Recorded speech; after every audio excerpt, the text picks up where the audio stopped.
Welcome to Podcast 99. We're back from a little break. Justin was in Boston. Ben and I were here. What do you got?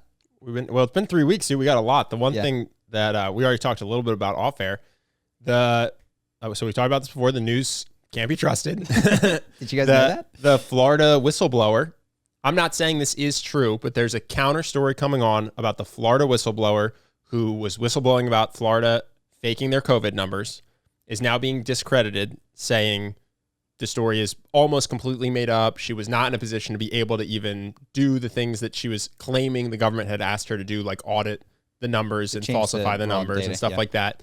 I am actually not saying that news story is true. Maybe she's actually a valid whistleblower. Maybe she was going to get fired anyway, made up a story, and then all the mainstream media stories covered it without doing any diligence, like checking in with the government agency that she worked for, which is now the counterclaim being run by places like The Hill. And I just thought it was interesting. So I'm not going to blindly trust The Hill, but it's just a really good lesson, again, like the UVA story from the Rolling Stones, which is that if the journalists have a story that they think will get clicks, they suddenly find it very compelling to not check for any other confirmation or to listen to any of the evidence to the contrary. So it's just another example of why everyone should calm down a little bit whenever they see something in the news that gets them all fired up. Yeah. Who knows what happened with this Florida thing? I have, at this point, no opinion. But so one of the things about that is interesting, amongst others, I don't know anything about the Florida, but you and I have discussed now 3 times the nouns that are used and the adjectives of the whole story. So first story covered this person as a whistleblower, which has an obvious connotation. News stories are covering her as not all of the news stories, but the opposition news stories are covering this person as a disgruntled employee, which completely changes the context of the entire thing and therefore how you read and perceive. Sure. And what I think is unfortunate is that, I don't know if it's always been the case, but what counts as news today is a claim by a citizen that is not checked. Like source says is newsworthy today. We've talked about, people are outraged. That means that you need to find 2 Twitter accounts that said a similar sentiment, and that it becomes a story. Increasingly, sources, it seems like, do not need to be checked because there's this shield of, well, I didn't say this was true. I said that the source claimed. I didn't. It's gotten to be tabloid journalism. Sources close to Tom and Kate say that they're on the rocks. It's like, well, I didn't say they're on the rocks. I just got someone close to them, and that's what they said. So, yeah, old news for this podcast, but news is not to be trusted. Another thing. I thought it was an interesting example, though, because we all heard about the Florida whistleblower. Yeah. Turns out that might not be legit. Maybe, and it might not have. Yeah, who knows? One thing that I think is interesting, obviously, Israel-Palestine coming through strong in the news right now. And so I was like, let me try to find a different angle than, Israel or Palestine, because I think that's it's just so tribal. If you tell me someone's background or which way they voted, I can tell you how they feel about that particular conflict. Like if you tell me the religion and it is either Muslim or Jewish, I can tell you where they land. And if they I can just predict. I think it's funny to me that people have strong opinions about this if they knew nothing about it 6 months ago, because this has been happening for a decade plus. Yeah. And so I think anyone who thinks that either party is if you think Hamas is completely innocent and that the Palestinian, no one on the Palestinian side has ever done anything wrong, then you're wrong. And if you think that Israel is completely innocent, has never done anything wrong, then you're wrong. And I see a lot of people online who I think had no opinion about this conflict, have a very strong opinion all of a sudden. And you don't know anything about what happened in 2005 or in 1998 that may have contributed to the situation we're in today. So that was my one takeaway. It's just like, and the other thing is people use photos. They're like, this is a photo of someone and they're distraught because they're mourning their child. It's like, you don't know where this photo's from, man. I've seen ABC News or CNN take a Kentucky gun range and claim it's Syria. Yeah, kids in cages, and then it's like, this could be a picture from Iraq after a U.S. drone killed a civilian, and you have no idea. So it's just a very interesting story to me to see people feel so strongly about it with so little information. Yeah. Well, I think so. As I was thinking about it, perhaps to me the most interesting question is like, why this conflict? So I went looking. Since 2000, do you have an estimate of how many people have been killed in the conflict? I do, because your brother told me this morning. Yeah, this is crazy. So it's between 10 and 20,000 people since the year 2000 have died on both sides, primarily Palestinians, have died in this conflict. There's a war called the Tigray War that's been going on since November of 2020 in Ethiopia, and 50,000 people have died. I have not heard mentioned the Tigray War. Yeah. I have no idea who's involved. I have no, I had to go to Wikipedia to get basic stats on it. And the question becomes wait a second, why this one? It's certainly not the most catastrophic loss of human life. It's probably not even the longest lasting if I searched around the world. I think you're saying in 20 years, it's had less people die than this war in Africa has had die in less than a year. Yes. Yes. And that's been true since 2000. There was always something like the second Congolese War, I think, is the deadliest war of the 22nd. Are we in the 21st or 22nd? 21st century. Yeah. And over 5 million people have died, depending on how you carve up the dates. I think 10 million people if you combine the first and second Congolese wars, which really are the same thing. That's crazy. And the news never covers it. We know nothing about it. Never covers it. I don't know a damn thing about it. Yeah. Hotel Rwanda made one thing about the Rwandan genocide back in the day. I think 60% of Rwandan men were killed. It's insane. So the question is, why this one? And I think one reasonable answer is that the U.S. sends a considerable sum of money to Israel. That's one, okay, so we're involved. But I don't hear that question even being asked. Why is our attention being directed here as opposed to anywhere else?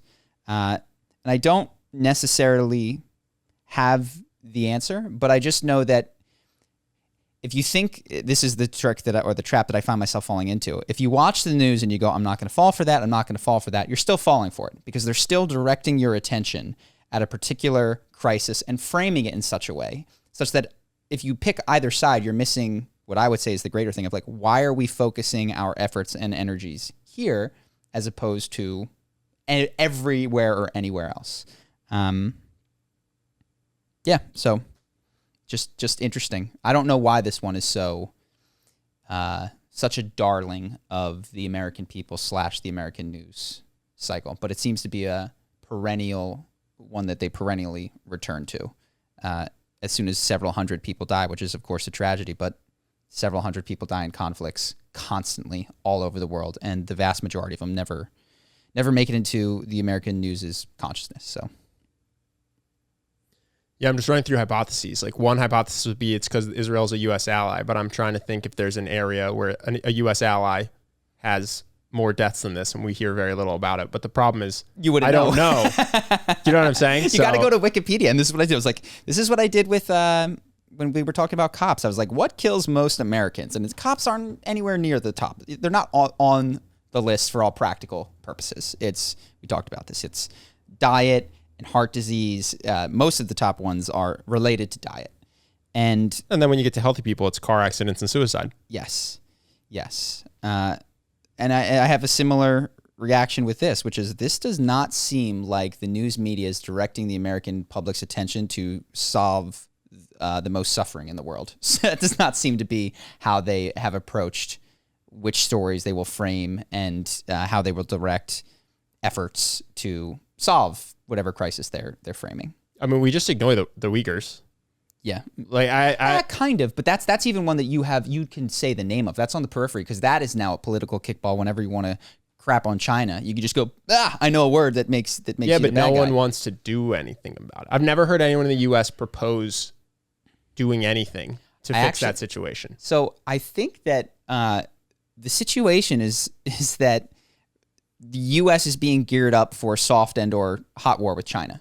And so now, if you look at anti-Chinese sentiment, not necessarily just Chinese people, anti-China sentiment, it is steeply risen. And I think that's why we get stories about Hong Kong and the Uyghurs. I don't think that is Hong Kong the most important thing in the world that America can impact right now. Is it the grossest violation of human rights? I sincerely doubt it. I actually don't know, but I think it might even be the other direction, honestly. Mm-hmm.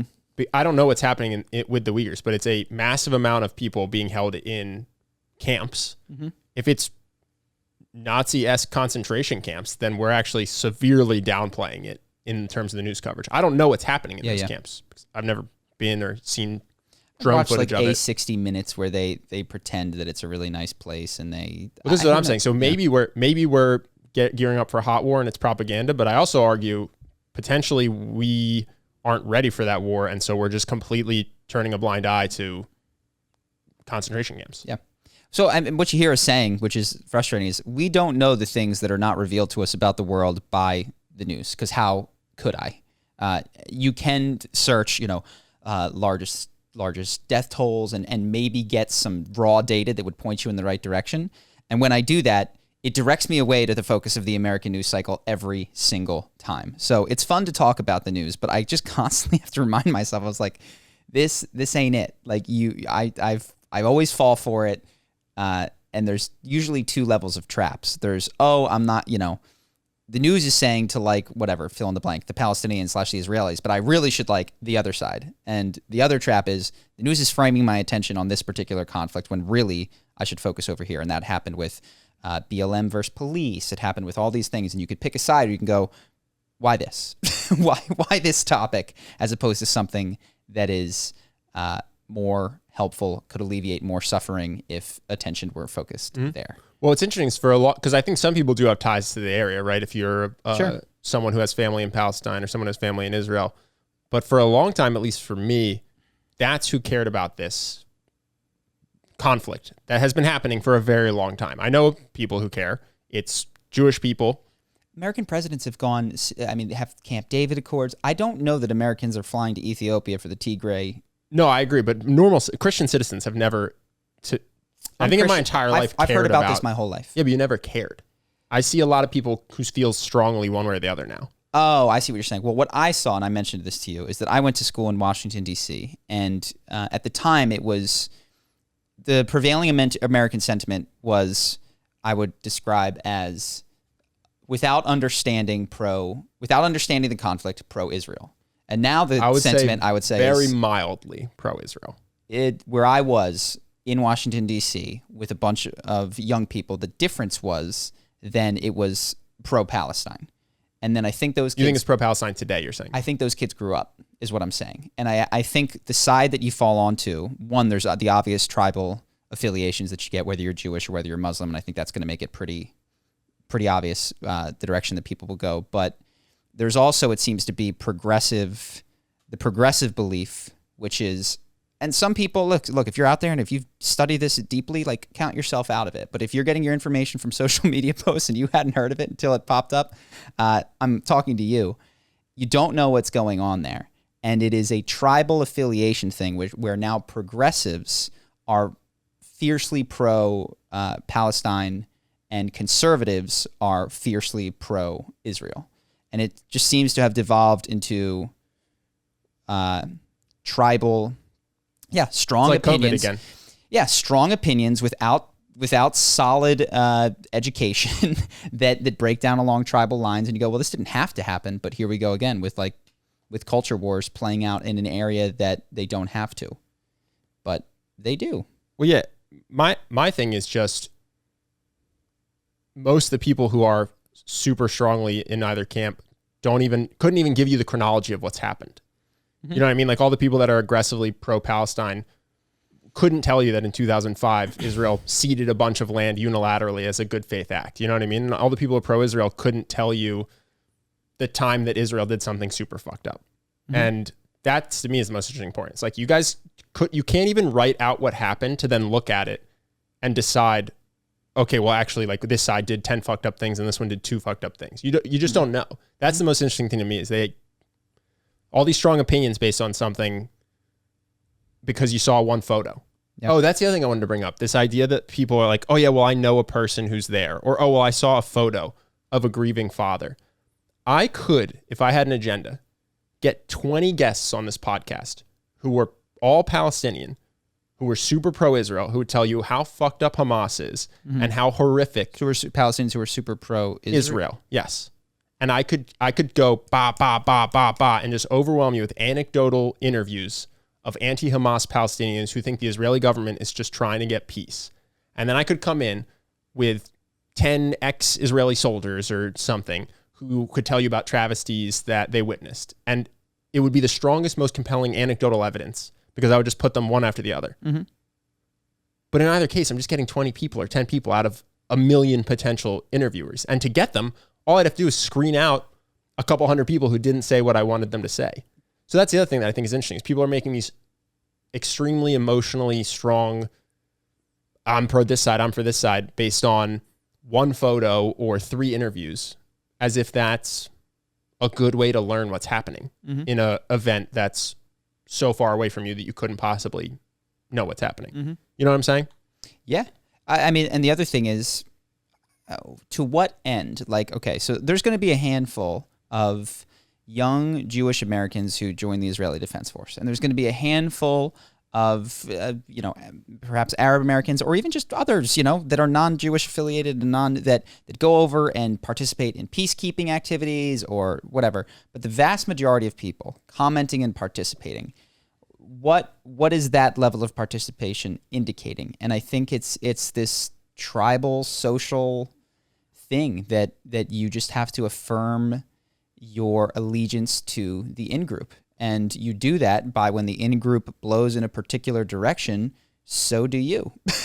And that's how you... You also don't even hear the... While recognizing that it will never come to your doorstep, for the majority of people. But you also don't hear about the quiet dissenters either.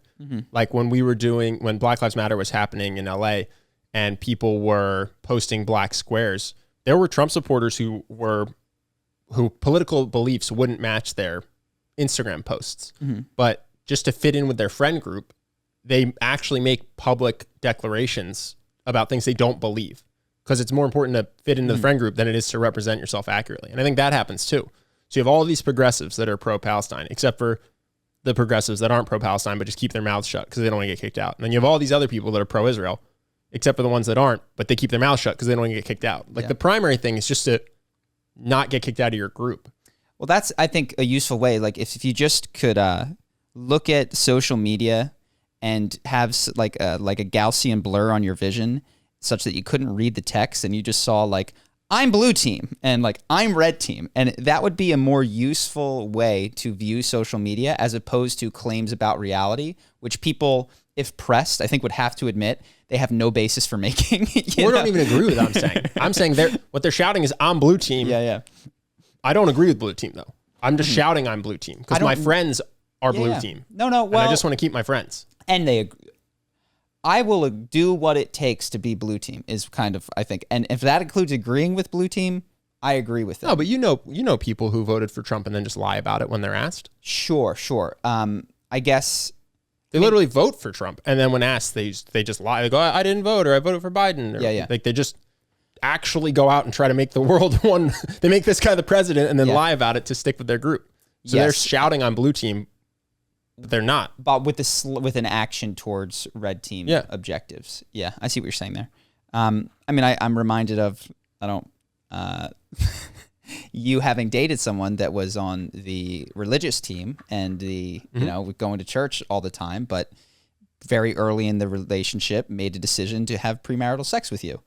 And there was, that same sort of dynamic going on, which was constant discussion about being religious and being involved in that, and also constant going against a primary tenet of the religion, the doctrine as she understood it. And I think that all of this stuff seems very confusing as if you're like, what do these people believe? What do they really think about the world? But when you go, oh, what these people are doing is they're signaling social allegiances and then getting away with what they can on the side, everything just kind of makes a bunch more sense. I want to have premarital sex, but I don't want my family to potentially be mad at me. Yeah. So I'm going to keep being religious and just slowly do less of what actually makes someone religious. Without ever saying I'm not religious. Without ever ever believing it. Without ever believing. That's the efforts that our minds go to keep us safe on our teams. Is they're like, I'm not even going to let you be aware of the fact that you don't believe the tenets required to be part of this team because you need to be part of this team. Come hell or high water. So even when you're going to act against it, I'm going to convince you that it doesn't count or it doesn't matter, or that just like, we'll hide that in our subconscious. Survival and allegiances seem to be what drives all of this. And it actually just makes me calm down and go, oh, these are not a bunch of foreign policy experts on social media. These are just people that have friends that they need to affirm allegiances with, and It also makes it increasingly the people that I like talking to the most and respect the most, the people that can hold one progressive opinion in one area and one conservative opinion in another area. Mm-hmm. And it just makes me increasingly unimpressed by the people who are just always down the fairway with what everybody else believes on every issue, despite the fact that they're so unrelated. Yeah. Yep. I'm trying to see if I have a lot of stuff, but I'm trying to see if I have anything that is related to this or just a hard pivot. Do you have anything? Hard pivot, dude. Oh gosh, there's so many. This is going to be just a series of hard pivots. Here's one that's lighter. You and I have spoken about this, but I wanted to share it on the podcast. I was in the gym the other day without Ben, and these two, I want to say anywhere from 18 to 22-year-old guys came in. One of them was built like I am, but an inch or two shorter. And he and his friend were screaming is an exaggeration, shouting, "Oh yeah, when I do dips, I always do 2 plates," and just talking about like he's built like me and he's doing double plated weighted dips, which is just like I might be able to squeak those out, but certainly not with good form. And as I looked over at this young gentleman, form was not in his vocabulary. Yeah. Like whatever it was required, and he was doing all machines, classic. And at one point, I was like, okay, he's just talking loud. At one point, he put so many 45-pound plates on the what is it called? It's the squat machine where what is that called? Leg press? Yeah, leg press. He puts a lot of the weights nearby, and there's plenty of other plates in the gym, and he starts shouting, "We need more plates. Are there more plates? Does anyone have more plates?" And non-ironically goes up to the staff very loudly asking for more plates. He's got legs that are the size of mine, and if you can't see them, they're not impressive. Yeah. He gets on the machine. He's got both of his hands on his knees to press it up, is barely going down, is breaking everything he can to move the weight. And and then, you came another day, and there was a kid, same age group, doing the bag. Dude. And just cursing at the bag, like, "You like that, bitch?" Bum, bum. Yeah. And he didn't is that your chin? Not anymore. And then he would throw a punch and hurt his elbow and go, "Ooh, ah, ooh." And then he'd say, "Oh yeah, you like that?" And he'd throw a kick. And then he'd go, "Oh, I hurt my foot on that one." And I was watching this. It hurts my soul, man. Since I trained a little bit in this stuff, like when I see people doing that, I'm just like, oh, please don't think you're a good fighter. You're going to get beat up. In both cases, there was no self-awareness. And these were not done ironically. There was no hidden camera. No. These were genuine expressions of that level of 18 to 22-year-old confidence. And I was like, how does this happen? One, because I look back and I was like, I'm sure I exhibited a lot of those traits at that age. And I think a big reason for it, and an unintended consequence of college, is that we pump up the egos of 18 to 22-year-old men, because the cap on their experience or of their social hierarchy is the senior, who is 21 or 22 years old and is the coolest person in their social sphere. Mm-hmm. But what they don't realize, and this is again when we left college, all of the cool seniors went out to get cool banking jobs in New York, and they all broke up with their girlfriends because they were ready to take over the world. And within 6 months, the vast majority were begging to get back with their college girlfriends because they were not shit in New York City. And it just made me, I was piecing all this together, and I realized that college is this bubble that we create to make 18 to 22-year-old men feel confident so that they don't start riots. Well, I also think just because of how annoying the one time I was there, at least how annoying sometimes some of these people can be, it also helps separate them from society so that I can work out without a 19-year-old kid shouting about plates. You know what I mean? Like you all go shout together, and then you go flirt with 19-year-old women, and you just go be by yourselves, and then we'll be over here not being assholes, and you'll grow out of this once you're 23, get into the real world and get humbled. Yes. And I mean, I remembered this from college. All of these stories were coming back to me. In college, the way that the world works is when a girl who is, say, an attractive senior graduates college and moves into the real world in New York, she is incredibly desirable to just about everybody. She doesn't know it yet. So when she shows up and the promoter invites her out to the club, and she's like, "Oh, how much?" And he's like, "No, it's free." "Oh, great. What about dinner?" "No, that's free too." She has, upon graduating, not realized the lengths that the world will go to in order to include her. Mm-hmm. And the hey, male these guys, college these guys are graduate- paying 10 grand for a table. Do you want to come in for free next to them and drink for free? And drink for free and get everything for free. It's all and yours. Like no obligation. By the way, we'll take you to dinner You don't beforehand. even have to speak to them. Yep. That's how valuable your presence is. And then men graduate college and they've dated these girls and been around them. And these girls have really had crushes on them. And they show up at the door and it's like, get the hell, like no one wants you around. Yeah, unless you're going to pay 10 grand for the table. Which you're not, because you're a 22-year-old guy. And I think one of the things that college does is it creates a space where 18 to 22-year-olds are not competing with 22 to 30-year-old men and beyond. Well, this is something I didn't understand when I was in college. When I was in college, I thought the most attractive age for a man was 25. You know what I mean? I just thought that was the fact. So I was like, okay, I'm 20. The girl I like is 20. But if you had us in the real world, it would just be me competing with a guy who is 25. It didn't occur to me, and maybe this is only because of I live in major cities, but in New York, Rio, LA, that the most attractive guy is in his 30s and he has a giant house in Malibu or bought a table because it means nothing to him. He didn't scrape together 10 friends to do it for a night. You know what I mean? Mm-hmm. And it also didn't occur to me that the beautiful 22-year-old woman is totally comfortable with that 11-year age gap a lot of the times. And maybe there's some women who aren't, but I really didn't understand how far a man's attractiveness extended in terms of years. You know what I mean? I thought it was like 25 and then you slowly downhill from there. Mm-hmm. And upon getting into the world and getting older and seeing it, it's like, oh yeah, if we didn't have college campuses,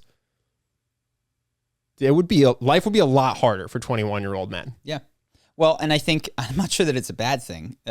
Like it creates a space where you can be really cool, have a girlfriend your age, test some things, and not just be completely excluded from society, which if we're being real, you have no older money, men have no skills. interest in 18 to 22-year-old men.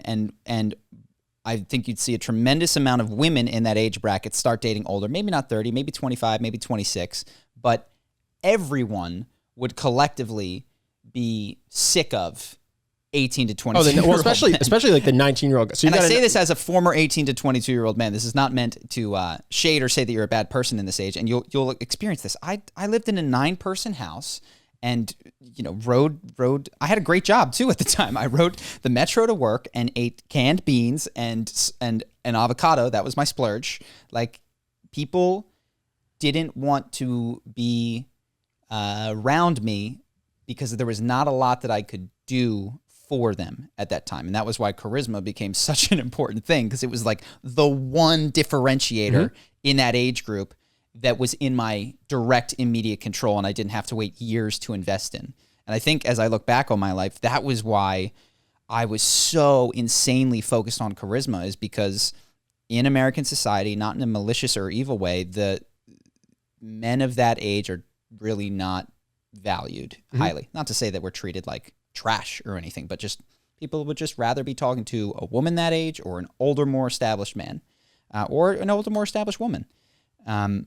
And so, yeah, it's like, oh, I better learn to be really interesting with the words that I use, because if I'm not, there's going to be no hanging out with anybody. Nobody wants to spend time with me. And it is interesting that we really got into it upon leaving the cloister of college.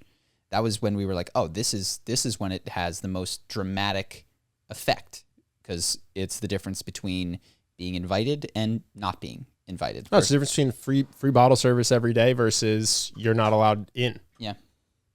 So, anyways, I don't think that those young guys realized they had that effect on my my thinking. And just to be clear, like, I probably did similar things. I probably had a similarly inflated ego based on my surroundings and probably hormones and all the other sorts of things that go into that cocktail. So I get it. I was kind of observing it from a different perspective for the first time. I have a bunch. Do you want me to? You can keep going. I mean, one thing I had that I don't know if we're going to talk about. CoffeeZilla's YouTube channel was deleted. You want to talk about that? Yeah, for a minute. Just thought it was interesting. Yeah. That he didn't break any rules, but on accident, they took his livelihood away. And then they decided that under their good graces, they would give it back. Yeah. That was interesting to see as someone who runs a YouTube channel.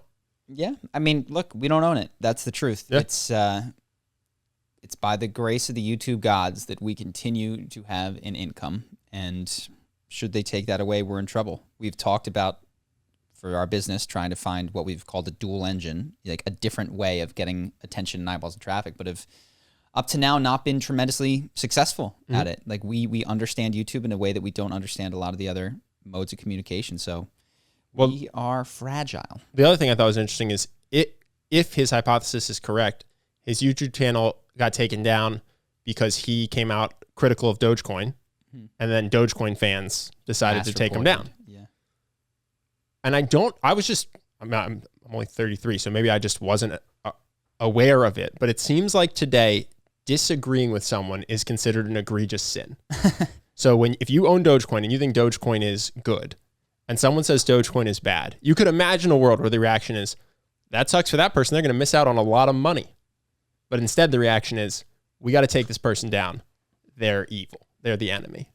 And I don't know if that's always been the case or not, but I just thought it was interesting. His big sin was saying something they didn't agree with. Maybe. It was that video we know that was removed. But what's interesting is that if you look at traditional hedge fund manipulators, they would, well, I guess Doge is doing it too. They would counter signal, right? They would want people to think, oh no, like the economy is going to tank, like so that they could trade in the opposite direction, which I suppose is what the smartest people in Doge are doing, is they're signaling diamond hands, and waiting for a particular time to exit where they're going to make a lot of money. So I was going to say that it's different, but it's very similar for the sharks. Yes. But if you have faith in, so let's put it this way. When we started Charisma on Command, there were people we were close to that we were friends with that didn't think it was a good idea. And my reaction to that was, okay, we'll see. And then I just went and built an asset, and it was successful, and that was great, right? I didn't hate them or try to take them down because they disagreed, because I was trying to I was just going to create something that was hopefully good. And yeah, you know this. There's no inherent value in the Dogecoin cryptocurrency. Well, this is kind of what I was saying, is if your bet is this particular cryptocurrency is going to be the currency of the future, and it's going to have a multi-trillion-dollar market cap, and each one's going to be worth $100,000. Only if nobody ever says anything bad about it. That's the bet, is that if I can get everybody to believe, then it will be. And that is true. Not everyone has to believe, though. This is what I'm saying. When the car came out and everyone said horses are better, you didn't have to go slander horses. You just had to make a really better alternative. Yes, but money, look, the dollar is not the best mode of storing value in currency. It's just the one that everyone believes in. And so with currencies, there is the sense of like, you don't have to be better. We just have to be widely believed. I actually think this is the difference. There's people who are just going to hold cryptocurrencies for 20 years. And there's people who are trying to make money this month. I think the people who are furious are the people trying to make money this month. And they're not actually betting on it as a useful technology. Sure. And the people who are just in it for the long haul and bought it 2 years ago and are holding for 10 years. I don't think the Winklevoss twins who bought Bitcoin in 11, 12, 13 are involved in any mass reporting plans. I think they just hang out. No, so I just thought it was interesting. It's like, oh yeah, we're gonna try to cancel this and shut this down because it doesn't agree with us. Yeah. And we need everyone to agree with us because there's not necessarily any value in this if people don't agree. Oh, it's indicative of their underlying belief. Yeah, that's kind of not a ton of faith in the value of this, that it can't stomach a YouTube video criticizing it. I told you I watched that video, China's Reckoning, and it had the first 3 parts, which we talked about in a previous podcast. But the 4th part came out, and it basically was this. It was like, look, this is in the world. When people are hypersensitive, you see that recognizes a deep recognition of their frailty and insecurity. And we know this.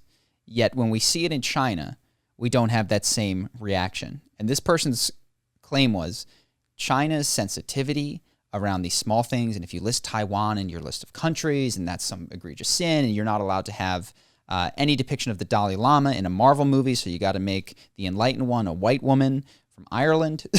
Like their insane sensitivity around that is indicative of what they know to be a deep weakness in their position. Now, they are more powerful than they were 10 years ago, certainly, but this person argues that with, the demographic thing that we talked about and their unwillingness to really go hard back on the one-child policy, and with the number of these particular projects that they talked about in this short documentary, it's like a total of an hour and 20 minutes with all 4 parts.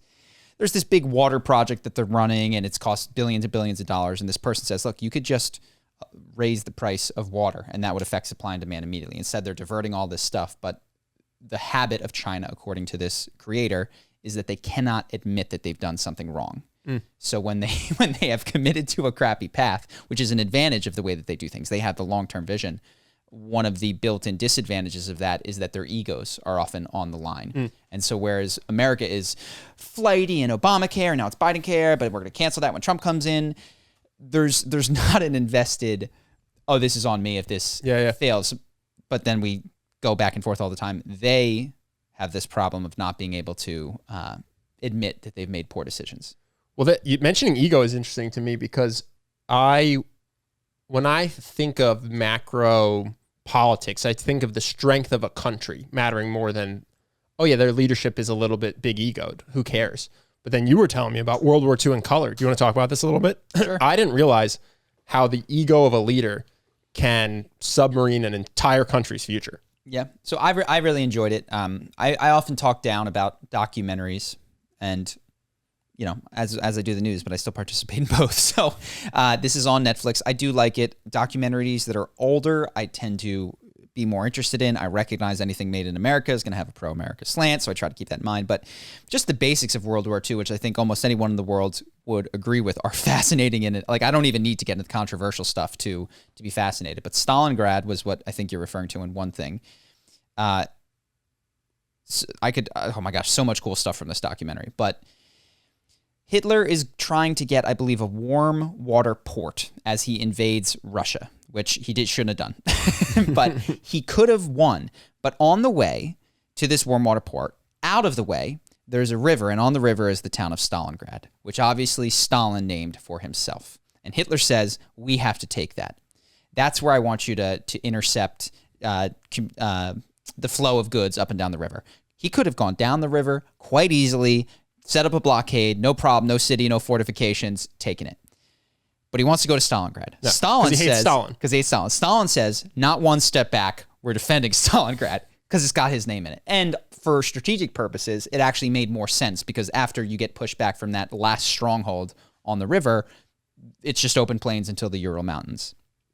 And what was fascinating is if there's a ton of specifics of this, but this was a huge turning point in the war, where the Germans were turned back and they could not break through the last line of defense, eventually got surrounded. Ego of I think, what was his name? The guy who was in charge of the Luftwaffe. I forget his name right now. But he, throughout the war, according to this documentary, just kept talking up the Luftwaffe. First at Dunkirk. They had if you've seen the movie Dunkirk, Germans barged through France, which, by the way, they did while on methamphetamine, which is incredible. That's why the Blitzkrieg worked, because they were on meth and they stayed up for 3 days in a row. So they got there really fast. They were able to rip through France because they just never slept. And they no problem with violence, no empathy. They just ripped through it on 3 days of meth, which the French couldn't understand, and eventually push the British troops back to Dunkirk. They have a land army here, and they can crush them, but the leader of the Luftwaffe says, no, we're going to take care of it. And the RAF from England flies over and is able to give enough cover, keep the Luftwaffe off, and I think 400,000 British soldiers are able to escape because of this guy's ego. That was the story I was thinking. Crazy. They could have just crushed it. They're like, no, we want to crush it in this particular way need to show because of our egos. Yes. And Britain went, all right, well, we're just going to get these guys out. We're going to get cool rid of you. them. Oh, that's cool with you? All right. So thanks for the giant egos. Later on, this guy says, don't worry.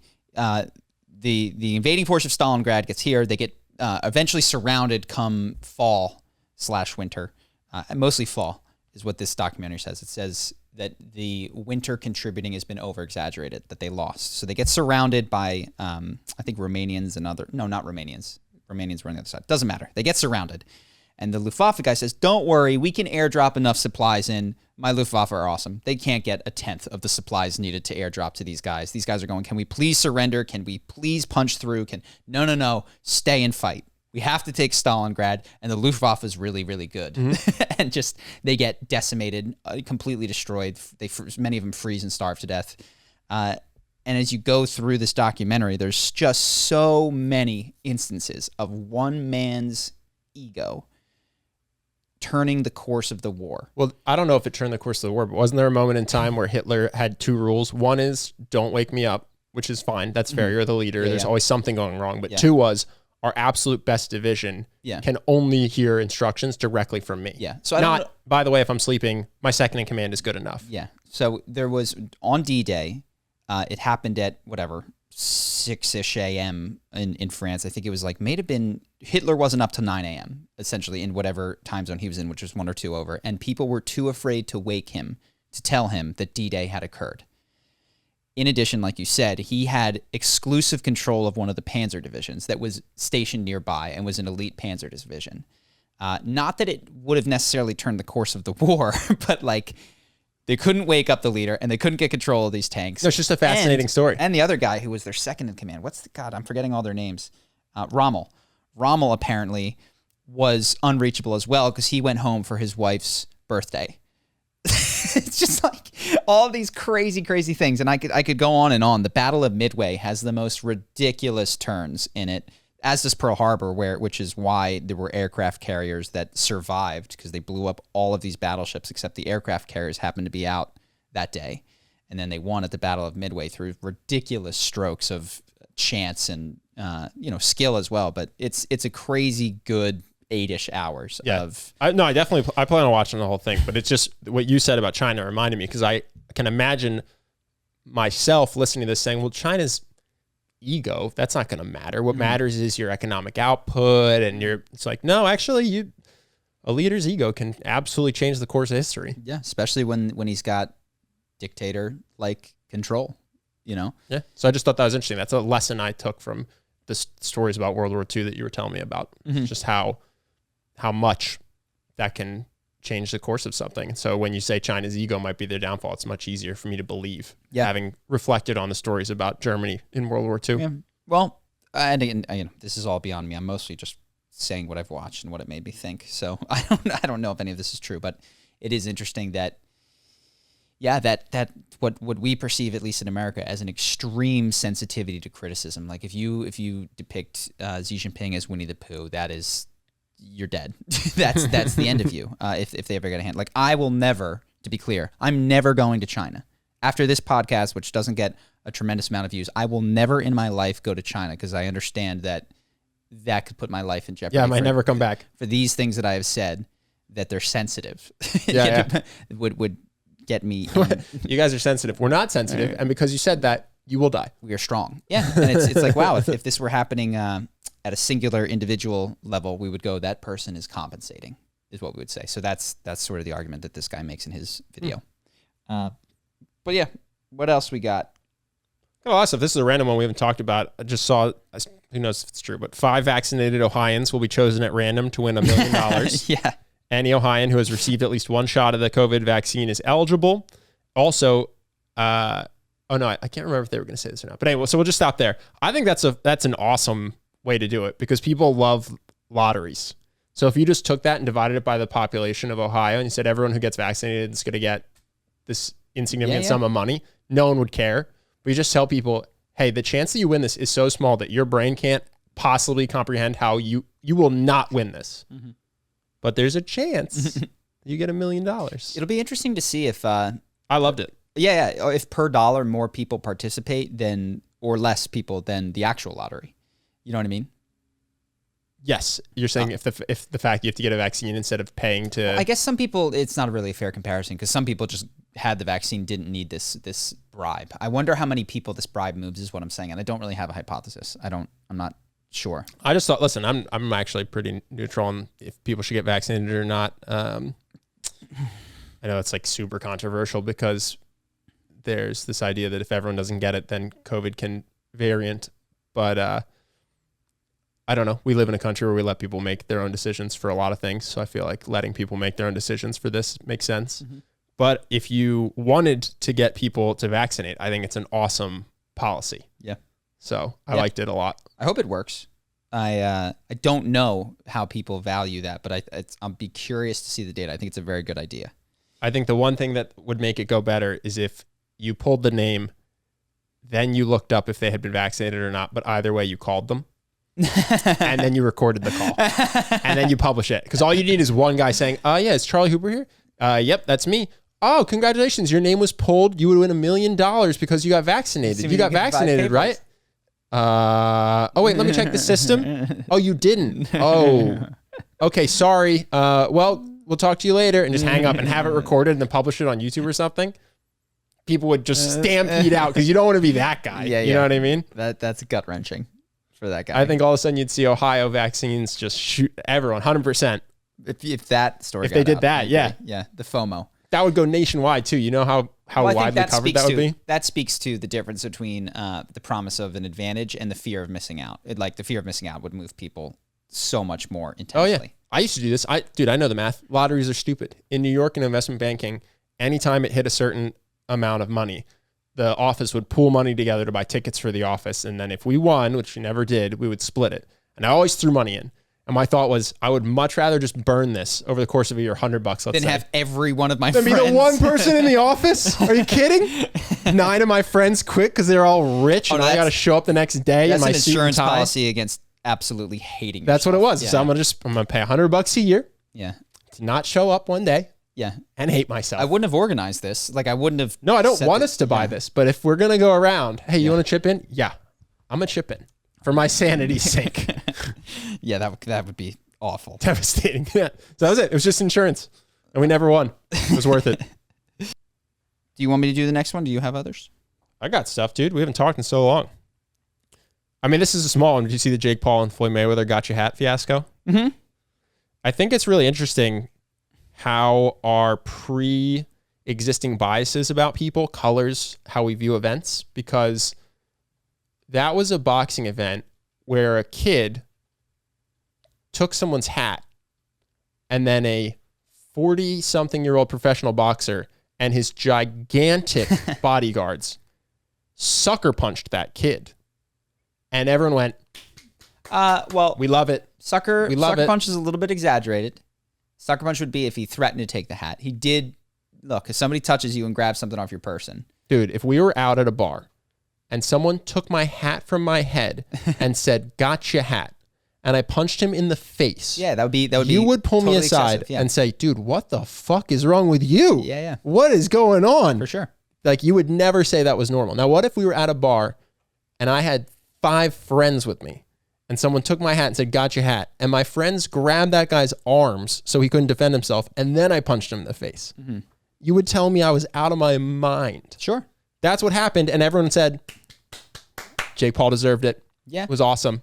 At the same time, if somebody did take your hat, and yeah, look, there are times if Dude, this just kid picture it at a bar. I'll pretend, okay, there's a guy in a bar. He's being an asshole for I don't know how long. Let's pretend that he's been online following you and saying shit about you. No, they were cool for months. That's not the case with Jake Paul. Him and Floyd were cool. Okay. There's stories of Floyd saying Jake's the real deal. I respect what he's doing in boxing. I could see someone being such a nuisance in a bar setting that the final straw would be the removal of the hat and you cold cock I agree. him. It's just not what happened. Yeah.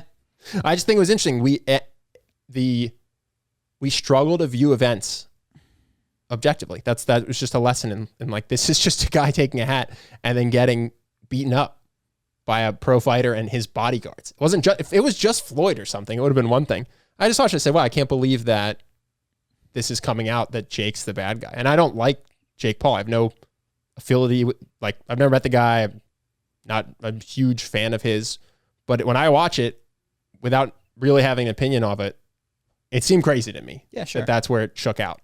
Yeah, I understand. But I guess I can see more than one perspective on it. Jake Paul is the type of guy, and this is what people bring to it, that needs to be punched in the face in order for him to stop. You know what I mean? It's not gonna make him stop. He made a ton of money off that. Sure. He's just gonna continue. He's just you will continue being a mild pest until you get an inappropriate reaction from the world. You know what I mean? And I remember this. My roommate in college was the guy who would deliver the inappropriate reactions. Like, there'd be people who would standing up on balconies as people were walking by and like throw shit at them. And like the appropriate reaction is like, dude, what the hell? And he would find them and deliver justice. Like, kick down their door. He would do ridiculous things. And the sense of it that I had at the time was semi-similar to Jake, which Floyd probably shouldn't have punched him though, this is a small thing, but you keep doing it and these keep adding up. And eventually there's this disproportionate reaction, which you go, okay, fine. Like for the hat wasn't worth it, but for being a pain beforehand, sure. So I don't know if Jake falls into that category, but I've had these thoughts before about, because I was never the guy who would deliver the inappropriate amount of justice. I was just the guy who went, you took my hat, dude. You're a dick. Mm-hmm. So I don't know. Anything else? Not on that. I just thought it was interesting that you're allowed to sucker punch a kid as a pro boxer and be lauded for it on the internet. Yeah. Was he? I don't know what the reaction was. Yeah. Pretty solidly supported. Pretty solid. Let me see what else I have. You want to talk about Melinda Gates and Bill Gates? Oh my gosh, there's so much, man. Let's do it. They're getting divorced. There's a lot of angles to take, but I just wanted to read you their public statement because I thought you would like it. After a great deal of thought and a lot of work, we have made the decision to end our marriage. And I know that you love the fact that marriage takes work. Oh, is so that I thought I would bring it up publicly. I don't know. I don't know what goes on. I watched the Bill Gates documentary. I watched them talk. The one thing that you did send me, which you knew would make my blood boil. Yeah, I like to make your blood boil. Was what we had discussed previously on the podcast was how Bill met Melinda at Microsoft. Asked her on a date. She said no. Asked her again. And in the documentary, and with that is a successful courting, because Bill's eventually, and this is my opinion, the reason that is treated as a good thing and not a bad thing is because Bill eventually signed a contract to give her half of his stuff. If Bill had asked her out, slept with her a few times, and then not dated her, then it'd be a power imbalance. That would be a horrible power imbalance. Yep. And I heard for 25 years, I didn't hear a single intimation that there was a problem with the way that Bill and Melinda got together. I was watching this and went, today that's not so cool, but I guess it is. Now that they're divorced, they're not even divorced yet. The first Business Insider that you send me calls into question the power imbalance. You know, and I go, this is messed up. Like, we see who you're batting for right here. That it's just messed up. It's just messed up that the power imbalance can be overlooked when it's breaking in favor of the desired party of the journalist, or at least is not infringing in whatever, I don't know, allegiance they may feel. Mm-hmm. And yeah, now you're going to start hearing that that's a problem, the way that they met, and it wasn't when he had agreed to give her half of his stuff, which he will soon follow through on, probably a third if the Jeff Bezos plan is anything to be. Mm-hmm. And I also think, and this is, I don't know what she will do, and I don't know what kind of a human she is, and I don't know what kind of a human Bill is, but depending on her contribution at Microsoft, which I know she did work there, I think that the moral thing to do is to take an amount of money that you can point to and say, this is my contribution, or this is what I would have earned had I not slept with this individual and signed this contract. What would I have gotten at Microsoft off my own merit? And I think Mackenzie Bezos should have done the same thing. And I would say the same if it broke women to men in the other direction. And perhaps you shouldn't add into that, okay, what career sacrifices did I make and what amount of money did I forego in order to contribute to the marriage because I didn't work and I did all this? Oh, you should definitely do that. You should absolutely include that. Mm-hmm. What do I deserve? You don't think if she hadn't met Bill, she would make $50 billion? I think if she takes that kind of money, that is a moral crime.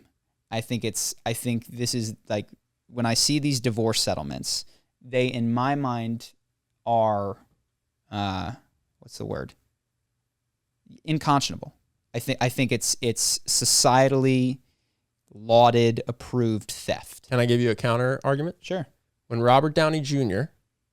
does Iron Man 1, huge success, goes back to Marvel Studios, negotiates a new contract, gets a bunch more pay.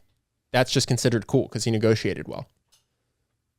If they don't have a prenup, then Melinda Gates just negotiated her contract well. Sure. And you know what? I think that's this is my problem with capitalism, or one of my big problems, is that it values contracts so dearly and not value creation. This actually is something we've hinted at. This is my fundamental problem with capitalism. We've hinted at, we've never spelled this out. So socialists argue that capitalism is bad because it leads to people getting money that they, too much money. Super simplifying. Capitalists argue that it's good because capitalism rewards you for creating value. And I agree with that to a point. But capitalism really rewards you for writing good contracts. Yes. Because if you can start a business with somebody, if Mark Zuckerberg had a 50-50 equity partner who just bounced after 6 months, and they wrote a contract that just said 50-50 equity, nothing bad happens if you leave, Mark would have $100 billion. Yeah. And so would that guy. Yeah. And it's not about who created the value, because you would argue from the capitalist perspective, Mark created $200 billion. This is the difference with your Robert Downey thing, is the reason that I would argue he can negotiate that ongoing. No, I agree it too. Is because he is bringing that much I value. agree with that. Like, he is selling that many tickets. His presence, that is, and go get another Robert Downey Jr. Yeah. I'm saying the divorce can be unfair, but it's not a robbery in the sense that it actually operates exactly like our business world. Oh, yeah. Our business world just straight up always says you're allowed to take advantage of people in contracts. Sure, we talked about this. David Dobrik, one of the things that I don't want to jump on the David Dobrik train because he was down, but before he was down, this was a problem that I had with him, and I was that on his Views podcast, he was talking about a sponsorship that he was like in the midst of signing the contract, and then they like lost money and went under, but he was so upset because if he'd signed the contract, they would have had to have given him money without him having done the sponsorship. And to me, that's like, don't take the money. That desire is awful. You don't deserve that money. You didn't do what you said you were going to do. Mm-hmm. Like you wish you had a contract so you could extract money. That's what this feels like to me. And it's not just in marriage where this occurs. That's all I'm saying. Yeah, it occurs all over the place. This is just how the U.S. works. You get a contract that screws somebody. That's how it works. Sure, and I think that that's wrong. And I think that if you are the beneficiary, and if I am the beneficiary of a contract that I do not deserve the rewards to, that I would not exercise that and instead give it back, And so we've talked about this with our business, which is, okay, we have a contract that says we're 50-50 owners and we get 50-50 of the profits. Is that appropriate given what we've brought to the business versus what some of our employees have brought to the business, given the risks that we've taken versus some of the risks that they've taken? Well, we're no longer 50-50. Someone has 7% of it. And to be clear, we could have hardball negotiated him, I think, easily to none. Yeah. No, he's a super nice guy, loves the business, loves the team, and does well outside of the company with investing. So I don't think But I think it feels, the amount that he has right now feels appropriate. I agree. To his thing. So in any event, it's not just marriage, it's not just Melinda, it's not just Mackenzie, it's any sort of, I have a contract that says I'm owed this, therefore I'm going to do it. I think that's messed up, and I wish people wouldn't do it. And I hope that I don't do it in my own life. So that's all. Did you want to say more about Bill? Not on that, no. We're just going rapid fire, dude. I just have 3 weeks of topics to catch up on. Sure. This was just a random little one. California is suggesting eliminating gifted math classes. And the reason is because in California in 2004 to 2014, 32% of Asian American students were in gifted programs, compared with 8% of white students, 4% of black students, and 3% of Latinx students. So you're going to get rid of it? Latinxes. I know that it's supposed to be pronounced Latinx. I really think that is a bridge too far for me, having lived and spoken Spanish for a while. Like, you would say Latinx is what you would say if you gave a damn about the language. It's ridiculous. So, in any event, they're getting rid of it because the gifted programs do not show the desired demographic makeup that they would want. I hate that. It's awful. I hate that. Awful. Know who that disadvantages?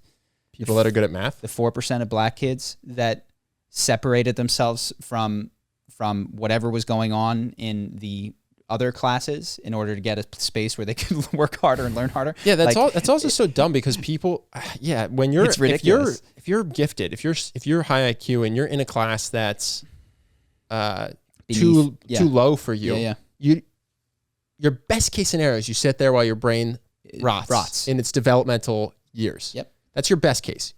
Then what happens? You get bored. So what do? You become the fucking Unabomber, or you figure out how to entertain yourself by, you stimulate your intellect in other ways outside of school. Yeah. Like this seems, and okay, so there's the gifted program, and then there's the non-gifted kids who now don't get to raise their hand and ask questions because the gifted kids are answering everything really fucking, I got it. Yeah. This hurts everybody as far as I can tell. Who does this benefit in terms of the kids?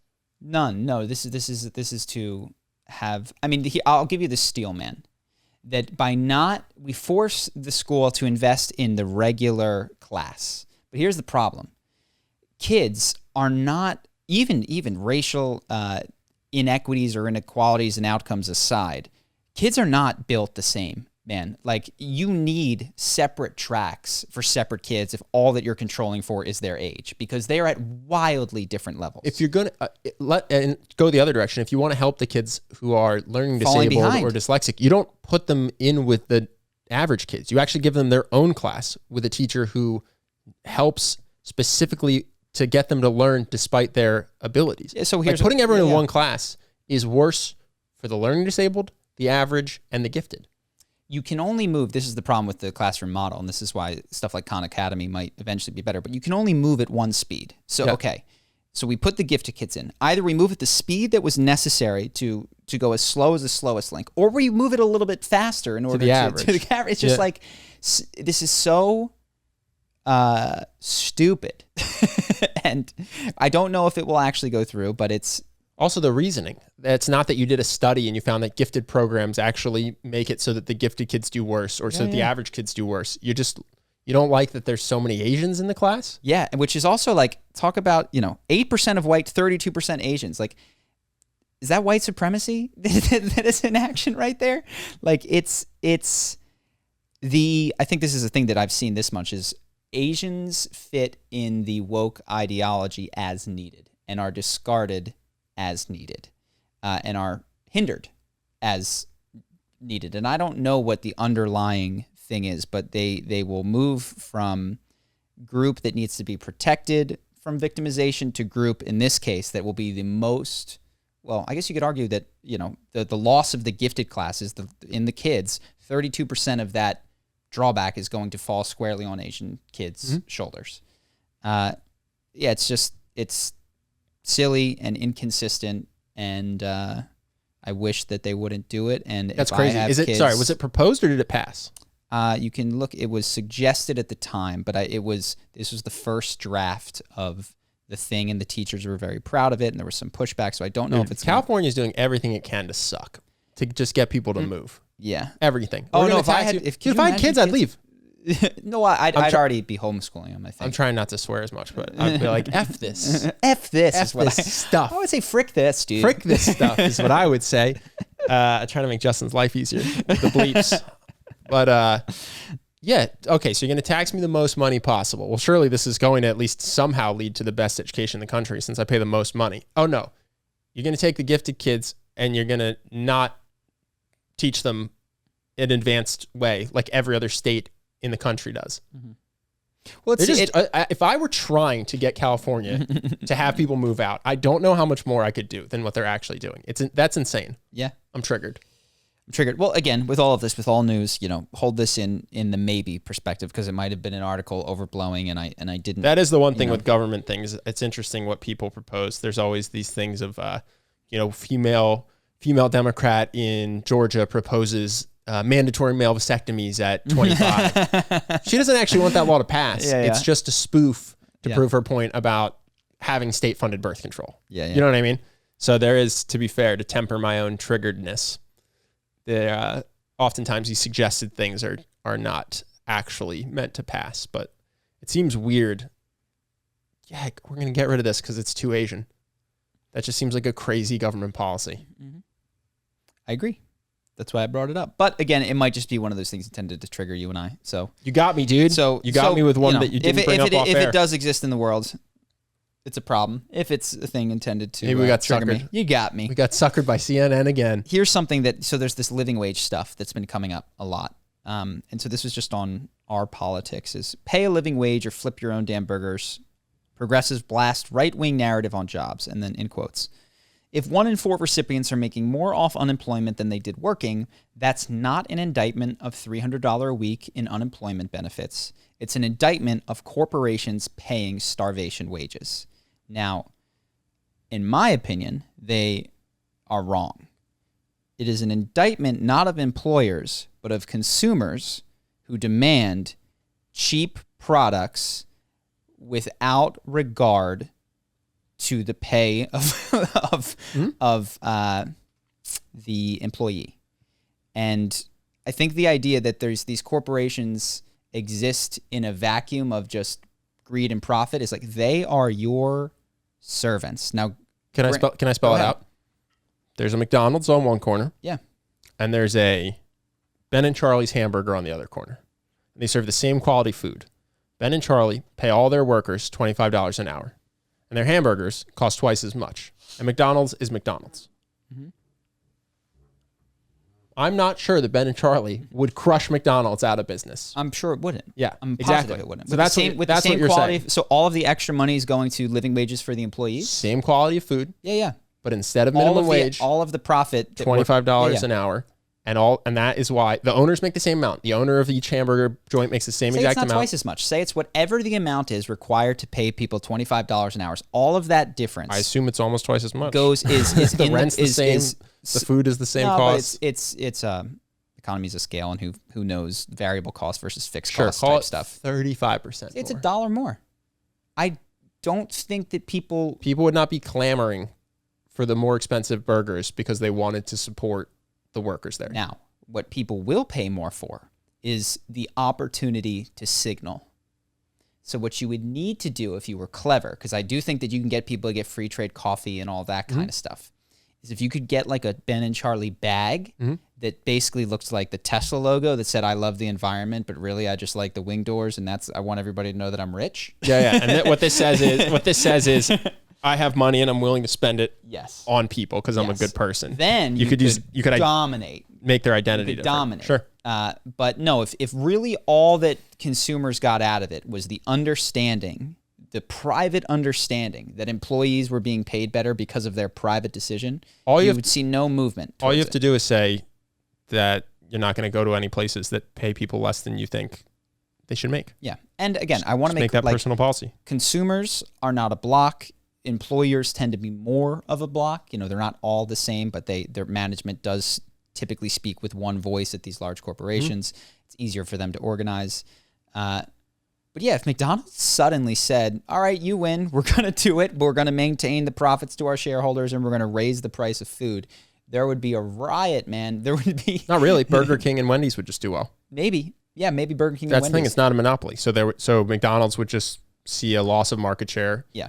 While Burger King and Wendy's took their clients. Yes. And so, I mean, I'm not against higher wages. Well, this is for people who don't like small government. This is why governments have to step in. Yeah. Because these companies compete amongst themselves. McDonald's has to compete against all the other fast food network restaurants.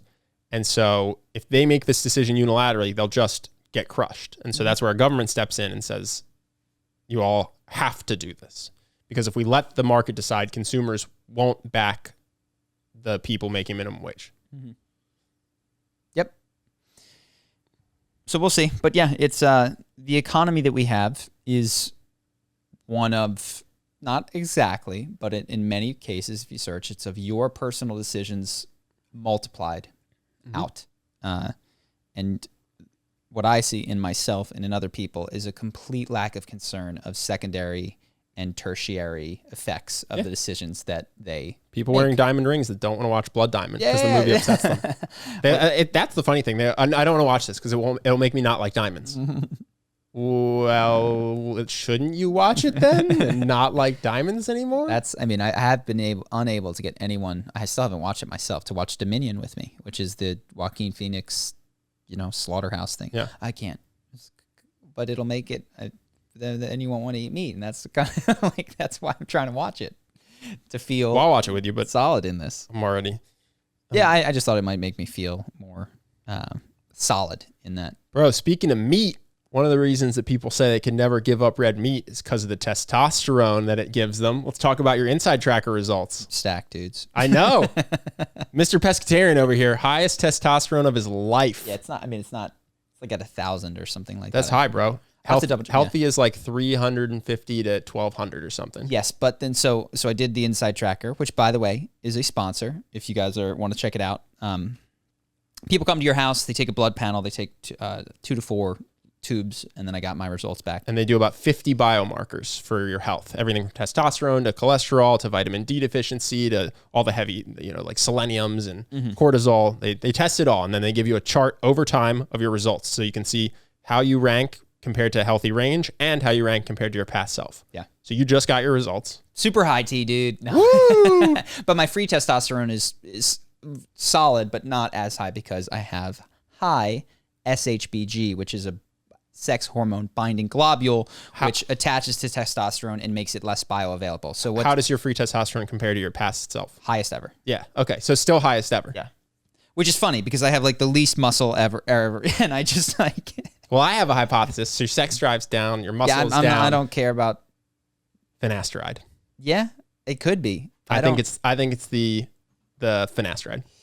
Finasteride, for those of you who don't know, is to stop hair loss. It's Propecia, which I've been taking. What's fun? So they say like there's the side effects of finasteride, which is that it can decrease your sex drive. And I'm 33.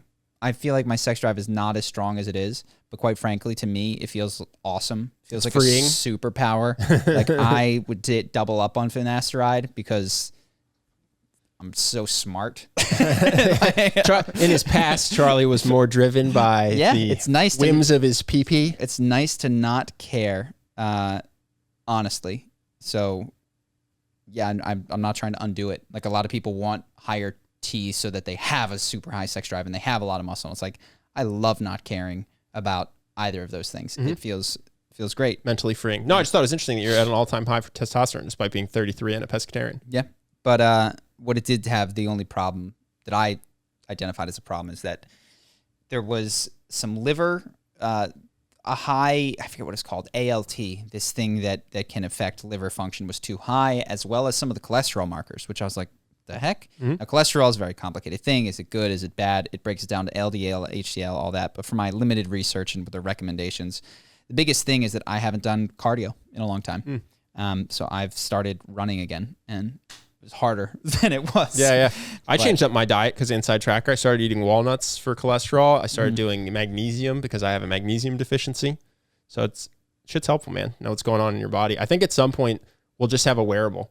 Oh yeah. That just pokes into your blood. Consistently, yeah. And it's just constantly telling you your blood sugar level, your deficiency. Goes, hey, you're deficient in vitamin Z. Or vitamin D. You need sunlight. Hey, your blood sugar is too low. You need food or whatever it is. I think we'll just get these constant health updates that will keep us running like well-oiled machines. Hopefully personalized too. That'd be super cool because this is what the bands that it gives you are like. This is for most people and healthy adults at your age. That's why I really like that it shows you in your past because it's like, oh yeah, your cholesterol is high. But maybe that's just your body or whatever. But then I look back at the 3 years of data and I can see how I'm comparing to myself in the past. So that's my favorite part about it. Yeah. Anyways, if you guys want to check it out, what's the discount? 22% discount. 22%. It's insidetracker.com/charisma. If you live in a populated area, you can set it up that they come to your house and do the draw, or you can go to one of several different places, get the draw done, and they'll send it in and get it set up. I've been doing it for years at this point, every several months. And it's nice. Justin gets 15% of your purchase. So we're an affiliate, and that money goes straight to Mr. Justin. Mr. Justin. Insidetracker.com/charisma. Yep. But what else do I got? I got a bunch of random stuff. This is a small, we don't need to harp on it. There's this video that popped up from the Dodo, which is like an animal lover thing. It's got 10 million views, and it was from a piglet that had fallen off of the back of a factory farming truck. And it had still the tag in its ear that was rescued and saved. And it became friends with this little cow that had the same story. Like it was rescued from a factory farm. The guy was able to get in and convince the owner just to give him one calf. And he took this little cow and saved his life. And they take him out and they become good friends and they're buds and they run around and they become thick as thieves. And it's got 10 million views. And I was just, from the comments and stuff, I was going, how many of you would have eaten the bacon had it made it to its destination? Oh yeah, just, at least half. We talk about this often, but it is incredible. Again, secondary effects, how disconnected we are from where our stuff comes from. All kinds of our stuff. Well, it's just funny to think about. You can watch, we talk about like someone who can decry Jeff Bezos while opening an Amazon package. Yeah. It's funny to just imagine someone watching this being, oh my God, this pig is so cute. I'm so glad they saved it. Hey, the bacon's ready. Oh, okay, great. Yay, nom, nom, nom. Yeah. It's, and I'm not immune to this, certainly. Like I'm still finding there's just so many ways in which everything that I do has a negative impact on other people and creatures in the world.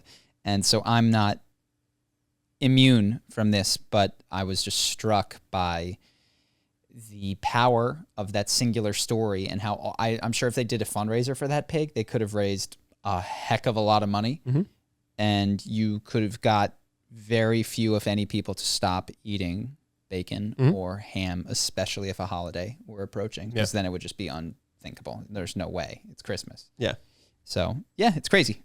We were talking about this earlier with the news, and we were kind of blaming the media for taking a handful of examples, but this is just how the human mind works. We just really only understand deeply and emotionally the things that we see. So if we see 20 people saying, "Oh no, this is horrible," and my kid died, it's like, oh well, that's all the evidence I could possibly understand. Yeah. So what else am I to think? Well, the thing, I don't know why, but this crystallized for me recently. I guess with people using the news using Twitter examples was so obviously egregious that it made me critical of all their examples. I think that's what happened. They stretched too far for my liking. But it made me realize, yeah, you just get these interviews of 20 people saying something from a 1 million person populace. He goes, yeah, I could get people to say anything and just stack them up against each other, and it would be compelling, because that's how the human mind works. 20 people all saying the same thing. It's got to be real. That's insane. Yeah, that's enough people to band together and kill you. So you better listen. That's one of the reasons that online communities are difficult, and you know, as is any group above whatever the Dunbar number of 150, when you start considering comments from people outside of your circle who do not know you, who do not need to continue to interact with you, and you treat them as serious criticisms and or praise of what you're doing. It's like, this is not how your brain was intended to perceive criticism and praise. It was not intended to come from the ether, from someone who doesn't need to interact with you ever again. Plus, that could be 10,000 different people. Yeah. This is a little bit of a tangent, but I was thinking the other day, why are video games so toxic? Like, we play League of Legends, right? It's 5-on-5. I also play basketball. It's 5-on-5. You'll be in there with a random person who is just doing something terrible, like losing the game for everybody and refusing to change their behavior, or making a bad play and then cussing everybody else out. And you'll see that sometimes on the basketball court, but way, way less, even with strangers. And I was trying to figure out why. And it is the complete anonymity and distance just completely changes how humans treat each other. Because when you're in person, face to face, you have to look the person in the eye as you cuss them out, and you have to see their reaction. And you also know them for who they are. So if you're on the basketball court with someone who they're super young, or they look really uncoordinated, you know they're bad from the start, and they make a bad play, you just go, all right, it's kind of what I expected. They can't do any better. You're playing video games, it doesn't occur to you this might be a 9-year-old, or you know, someone who's learning disabled or something, and that's why they're bad. And if you could see their face, you'd have so much more empathy for them. But since you don't, it's so much easier to just go toxic on them. And then the second thing is, you have no fear because you're anonymous and they're not close to you. So you can be a total scumbag and nothing bad will happen to you. Whereas on the basketball court, if you start dropping N-bombs, you're going to deal with the consequences of being one person on a 9-person court who's being a dick, and people are in hand's reach of you.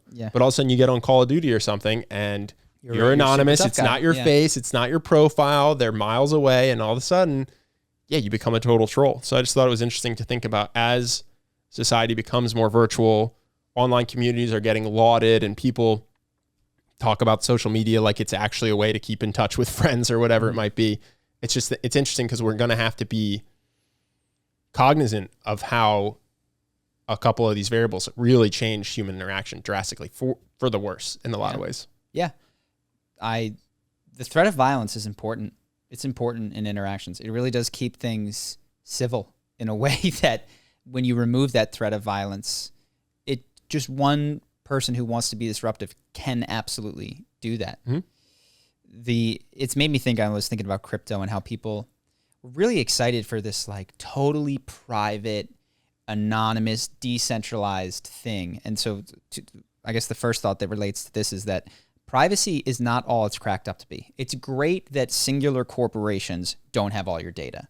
But the way privacy works in meat space is that it is decentralized. Like if I see you do something, not everyone saw you do that, but I saw you do it. So there's privacy within but not within eyeshot. If people see you do something, that is they can hold you accountable to that. And there's benefits to that, and there's also drawbacks, which is like if you rob my town and then leave, like I can't telepathically tell the next town to watch out for this guy. So there's nice things about it and there's bad things about it. But what's interesting with the crypto space is that we were promised that decentralization and privacy was going to do all these amazing things. And what you see with Elon Musk is that you can't actually decentralize power. Because even if you took away Elon's money, he has social power. And all he has to do is say a few words and crypto can rise and fall 30%. And if he trades on either side of that, which I'm not sure that he did in this most recent up down, but he easily could have. He easily could have bought and sold prior to his... I'm also not sure it's illegal to insider trade crypto because it isn't a regulated thing. So you can't. So he can't do that for Tesla, for instance. He can't sell a bunch of Tesla and then announce something bad the next day and then have it crash and then buy a bunch of Tesla back. He would go to jail for it, or at least go to trial for it. Yeah. But I think he can with Dogecoin because there's no governing body to stop him. So this is what happens. Government sucks, right? Everyone hates the government. They're inefficient, they're slow, they screw shit up, they abuse their power constantly. Then you get into non-government spaces and you reinvent governments because they're so necessary. Dude, Chaz was so anti-cop, and then they made their own police force that would go into tents and invest, and they would interrogate people. Yeah, they held people, I don't want to say hostage, but they imprisoned them and interrogated them. Are you with us? Are you really a Republican who's here to report on us? Yeah. It's like, you guys, they're the anti-police people. You quarantined off a part of the city and now you have a police force. Yeah. It took a day. Yeah. So, and this is what happens. And I'm sure that there's more sophisticated libertarians, but the idea that just smaller and smaller government is the answer, I actually think is dead wrong. I think but for better and worse, the future of civilization is with more government as we get more interconnected, because it becomes so easy to screw shit up, for one person to screw shit up, and you need things that stop that. So I think I don't know what you're going to see with crypto, but if it's left to be the wild, wild west, what you're going to see is an even more dog-eat-dog, the winner takes all world than you have seen in regular capitalism. You'll just see all the worst things you'll just see all the outlawed things in the stock market is what you'll see. If this is an unregulated stock market, because it's, to date at least, and I like crypto, I own crypto, but to date it isn't yet what it's supposed to be, which is a roughly flat currency. Like Bitcoin can't be the future of money if it's jumping around. It has to stabilize to serve its purpose. Otherwise it can't be a store of value. And so for now, it's not that. It's a speculative investment. You'll just see everything that's illegal in stocks happen that's not illegal. You'll see Ponzi schemes, you'll see insider trading, you'll see pump and dumps. We've done this. We've played this game, and then we made them all illegal in the stock market. And so now you have a thing that's exactly like the stock market, but unregulated. It doesn't take Nostradamus to tell you what's going to happen. All the things that were made illegal because people were doing them to get rich are going to happen in crypto. Yeah. And I'm not saying that Elon will do this or is a bad guy, but it would be very easy for him to purchase $1 billion worth of Bitcoin and then announce that Tesla accepts Bitcoin, and then to have it go up, and then to sell Bitcoin, and then to announce that he is going to be working with the Doge. Like, those are the movement of the markets are very predictable. Well, it might be illegal for Tesla to do it. But he can definitely do it as an individual Sure. with Dogecoin. He can definitely say buy a bunch of Dogecoin, say Dogecoin to the moon for 3 weeks, sell a bunch of Dogecoin, and then say, I don't like Dogecoin anymore. I'm on Team Ethereum. Mm-hmm. And then buy more Dogecoin and say, that was a prank. I'm all about Dogecoin. Yeah. So that's all. I think my prediction, and maybe I don't understand the technology and it breaks the rules of how humans have interacted because there's some sort of blockchain thing that I don't get. But yeah, you're gonna really want governing bodies, and you're gonna want non-infinite privacy in how this stuff is transacted and conducted. And that's no knock to crypto. I own crypto, and my plan is to never look at it and to sell it in 10 to 100 years. I looked at it the day before it crashed, and then it crashed. Did you buy more? No, I didn't. Oh. I'm gonna just keep what I have.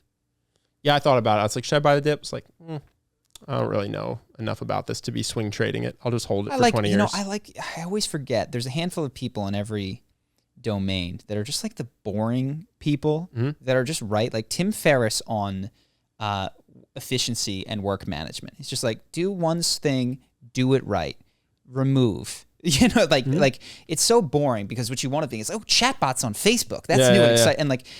And the guy in investing is Warren Buffett. And he's just like, find undervalued assets, usually companies that produce a good, and purchase them. And buy something that you'd be comfortable never selling. And don't force yourself to buy. And he was talking about SPACs. He's like, the problem with SPACs, amongst others, is that if they don't make a purchase within 2 years, the manager gets no fee and all the money is returned to the investors. It's like, I'll find you a company in 2 years. I don't know that it'll be a great one. It'll be the best I could do in 2 years. Yep. Yeah.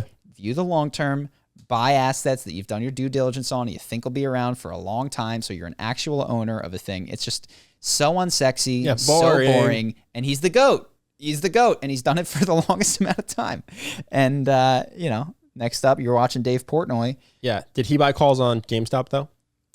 I'm Portnoy, disinterested in his advice. You didn't just see Dave Portnoy do the SafeMoon thing? No. Dude, never mind. We don't need to talk about it. It's SafeMoon's the one that crashed, right? It's lame. Yeah, he's trying to pump and dump a coin, basically, and he's admitting that it's gambling. But given his performance with GameStop, where he bought and sold and then announced, I just like anyone who follows this guy is asking for him to juke you around and screw you. So he basically invests in SafeMoon, goes on, uses his platform to pump up SafeMoon. When it's time to sell, he will make the video after he sells it. I fucking promise you.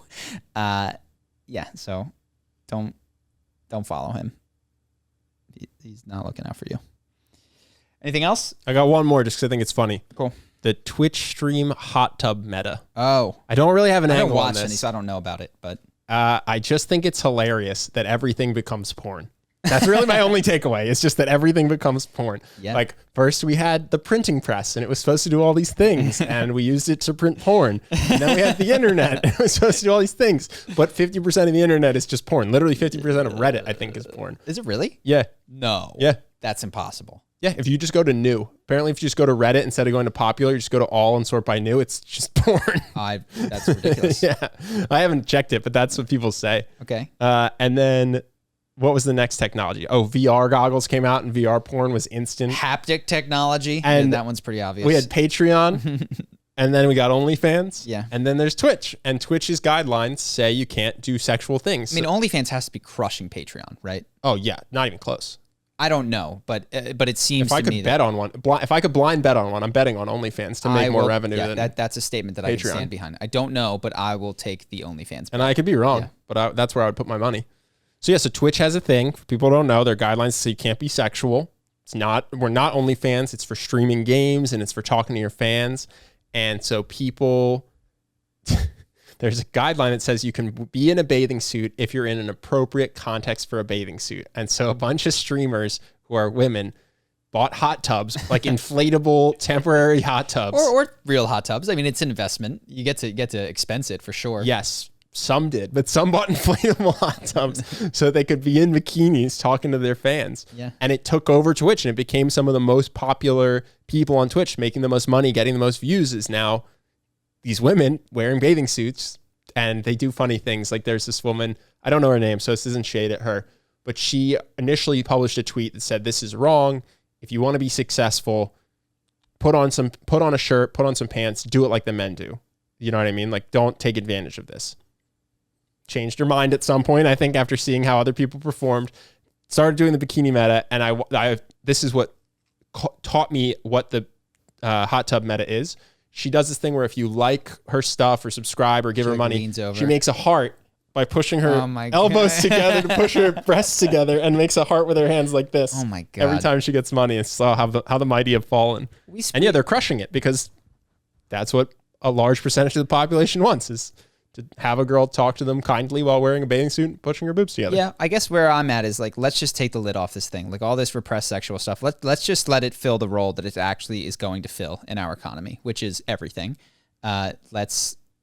Because it's cat's out of the bottle. Dude, it finds its way everywhere. There's strip clubs, but there's also Hooters. I said cat's out of the bottle. It's cat's out of the bag. There you go. No, it's genie's out of the bottle. Yeah, it's hilarious. Whatever you invent, whatever platform you make, what people want is porn. You know, what's interesting is that like the only thing that they can, we've talked about this, the only thing that supersedes economic interest is religion. Mm-hmm. It's just, that's it. And so when things elevate to the power of religion, like wokeness, that's when you see people make decisions that go against their economic interests. Mm-hmm. And one of the few things I think that kept sexuality out of the economic sphere in such a dominant way that we're now starting to see it surge was religion. And you take that away and you have a bit of social shaming, a bit like that's not enough. Social shaming is going away. And that's what I'm saying. Way away. It's going away because there's no religion to hold it together. Yeah, most of TikTok, I think, is just people dancing in scantily clad outfits. I don't know if it's most, but it's a huge piece of TikTok is that. And so, yeah, just everywhere. I wonder if at some point you just become sated as like, I like to think that you just go, everything becomes hot tub meta, and then it crests and stops, and there's things that aren't. Well, you did the OnlyFans video though, but this is just what people want, is to throw some small amount of money at someone to speak kindly to them while being attractive and showing cleavage. Yeah. Like they know they're not going to have sex with these people. They know there's no future in it. They're not necessarily even masturbating to it. They just want to pay so that someone can go, "Hey, thanks, name, for the donation. I really appreciate you. I, as this person, appreciate you," while being attractive. So yeah, I guess I wonder how that affects and now I don't know this from the video, how that affects the payee's position as a boyfriend or father, or I'm not certain. Like when they hang up, how does it affect their relationship with someone else? If they are less likely to get into a relationship, if they are, I don't know. Yeah, I don't know. That's the scary question but maybe it's not at all a problem. Well, isn't that the whole, I don't know. So again, talking about countries that we don't know about because we don't live there. Isn't that allegedly a problem that's happening in Japan? People are just disinterested in dating as much. I don't know a ton about it. I mean, I've heard that there's less interest in dating and there's more interest in career and that sort of stuff, but I don't know. So yeah. Don't know. Just thought it was hilarious. We should do it, man. I don't think it would help our views. Well, that's another thing. I don't know if it's true or not, but I did see an interesting conversation where it was a person she's a feminist, and she says we were fighting for equality, and we thought that would mean less sexual objectification of women. And what society said was, no, we don't want to lower the amount that we sexually objectify women. Let's just up the amount that we sexually objectify men. And then you got Magic Mike and Tom Hiddleston showing his butt in movies and stuff like that. And so now I don't think most women, and here's the thing, if you're a Twitch streamer and you say that you don't want to be objectified, and then you get into a hot tub and make heart signs, like, I don't care what you say. Oh, yeah, I agree. You just are. And I think what the problem is that people might say that you don't want to be forced to be objectified. I think most everyone can agree with that. But you'll opt in for money. When it's advantageous, not everyone would. To be clear, most people don't have an OnlyFans. They don't have a Twitch. Yes, that's not what I'm saying, but I can give you an example of, someone that I know that went to a meeting very recently that they were unprepared for, and they are a woman. And they didn't know, like, a big head honcho came in to ask questions about stuff, and they were not supposed to be there because there was someone else who was supposed to give the presentation, but they had to do it anyway. And, was completely business appropriately dressed, did her best, tried, but was like, oh my God, I'm sounding like an idiot because I don't know the answer to this, because how could I? And at the end of it, this person started asking questions and expressed a level of friendliness that was not to be expected for how poor some of the questions were. And while no numbers were exchanged, no any of this, there was an air of friendliness that seemed to go beyond the level that the presentation had required and what one might expect of a guy at that similar level. And I don't think that even in that scenario where it wasn't being presented, it wasn't offered, that advantage was happily taken, and not that there was anything. Well, I guess she could have said, you know what, I don't deserve to. I really screwed this up. Well, everyone takes the. Stop. I mean, allegedly, there's a tall person advantage. If I give a presentation that's meh, but it gets well received, and the only reason it got well received in hindsight is because I spoke loudly and I was tall. I'm not going to apologize for it. I'm going to take the. Sure. Oh, that was a great job. Great, thanks. Sure. I'll be in my office. Sure. I'm not going to undo whatever subconscious thin slice bias I get. And I don't mean to criticize, and I'm to be clear, I'm not criticizing that. It's just that you could say that you don't want to be objectified, which is of course true, but what people do want is to retain the advantages of the potential to objectify themselves to either the 0th degree and just allow people to imagine, or to the 50th degree and to get into a bathing suit, or to the 100th degree and to sell, sex for money. Honestly, it sounds like a pretty good policy. You can be objectified to the extent you opt into. I agree. That's a great policy. As long as you can opt out. If you want 0%, you have the option to opt into 0%. Mm-hmm. Yeah, that seems reasonable. And both genders get to do it. Yes. Sure. Sounds sick. Mm-hmm. Yeah. That's what I'm saying. I just don't think that the goal was not to be not objectified. The goal was to, I think, choose one's level of objectification. I think that's fair. This was just a woman that I saw on a podcast or something. Yeah. And that was just her position for what she thought she was fighting for in the 70s. Mm-hmm. Dope. Let's go to questions. We've been doing it for 2 hours. Sick. Hold on. I just want to do, before we do the questions, just real quick, one more reminder. Thank you to our sponsor for today, insidetracker.com/charisma. 22% off if you want to get your blood work done like Charlie and I did. That is the link, and we'll link to it in the description as well. Now let's go to questions. Thanks.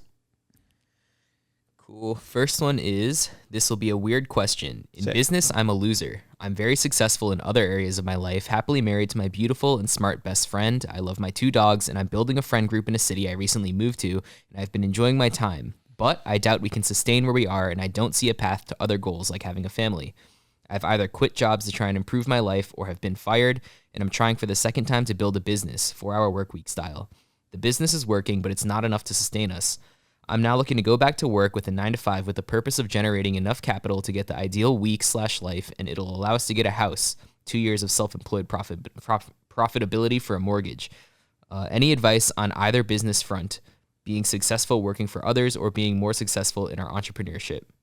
It's broad. This is extremely broad. I feel like I could do a 30-hour program on each topic. Yes.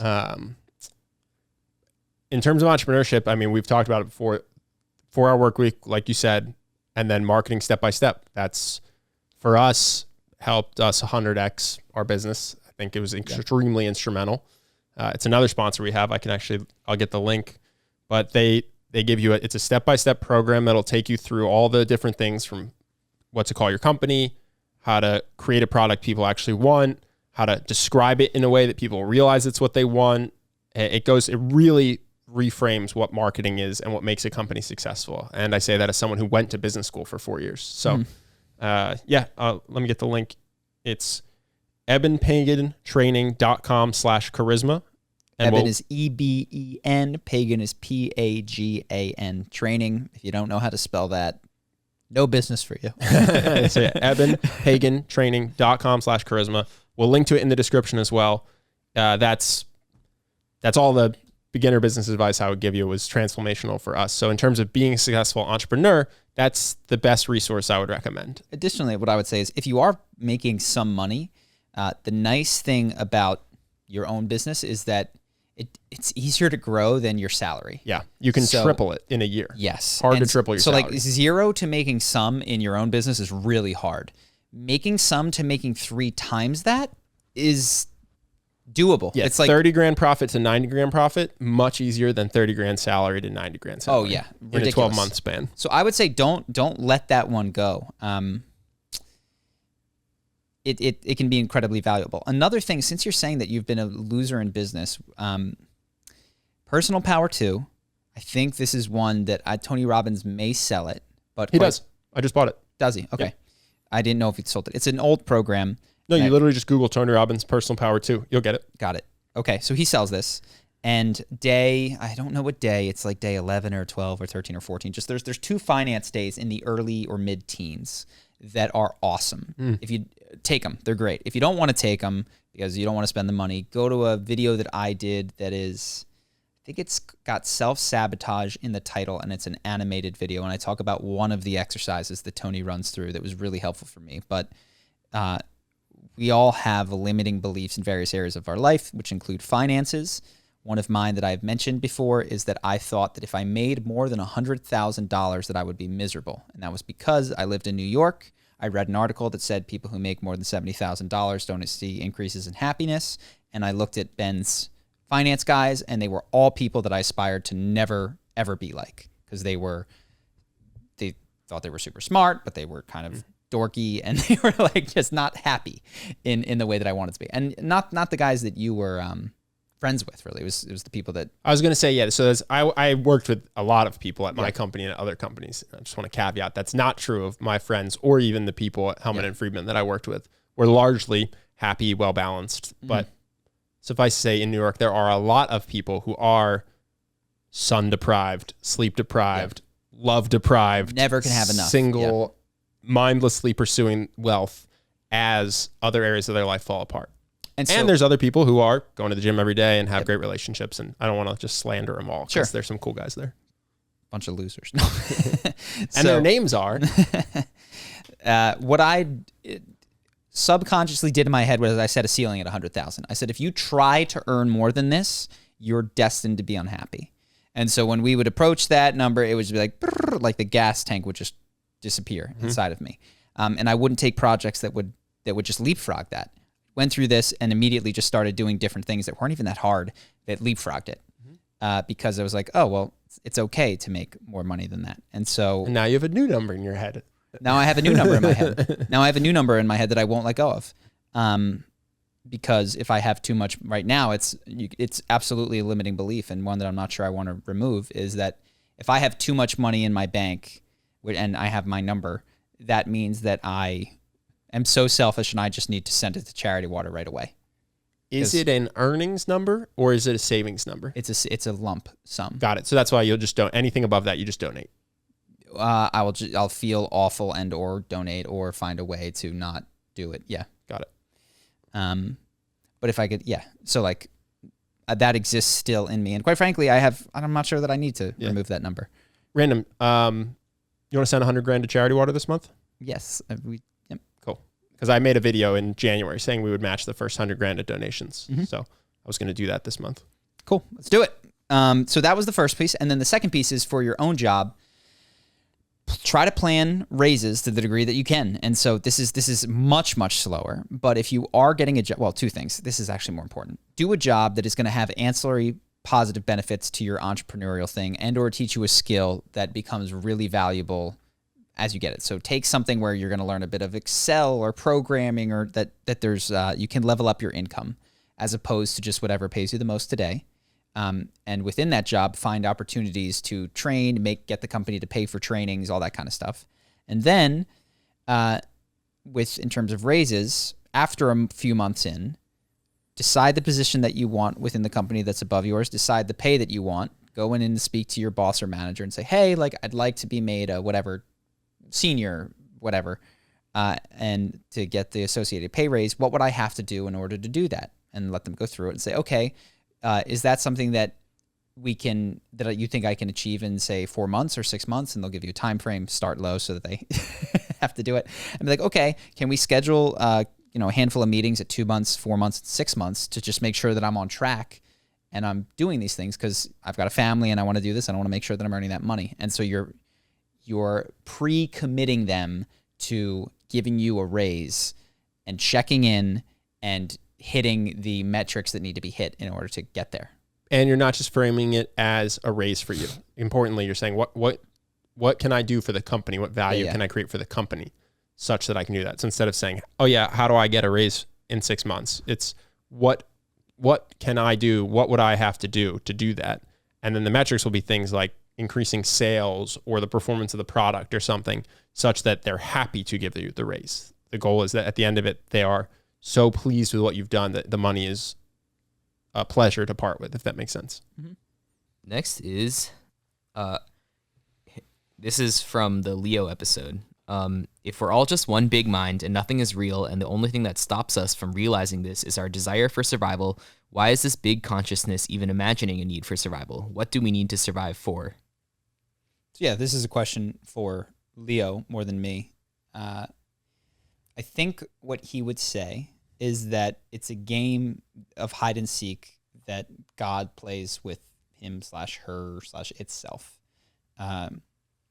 The question that somebody once asked me, which I guess I've amended, it was our friend Jordan, and he's like, if you knew that all of this was a video game and that you were going to live trillions and trillions of years, like, wouldn't you just like pick random things? Wouldn't you just pick a life of like horrible suffering? And I was like, no, like I would never do that. But one of the things that I have experienced on psychedelics is the complete insignificance of this life.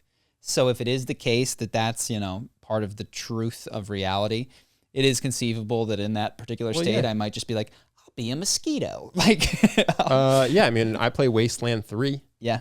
It's a post-apocalyptic world where food is scarce and bullets are scarce and you have to fight, but everything's horrible and you're constantly losing friends to death. It's like, well, why would you play this?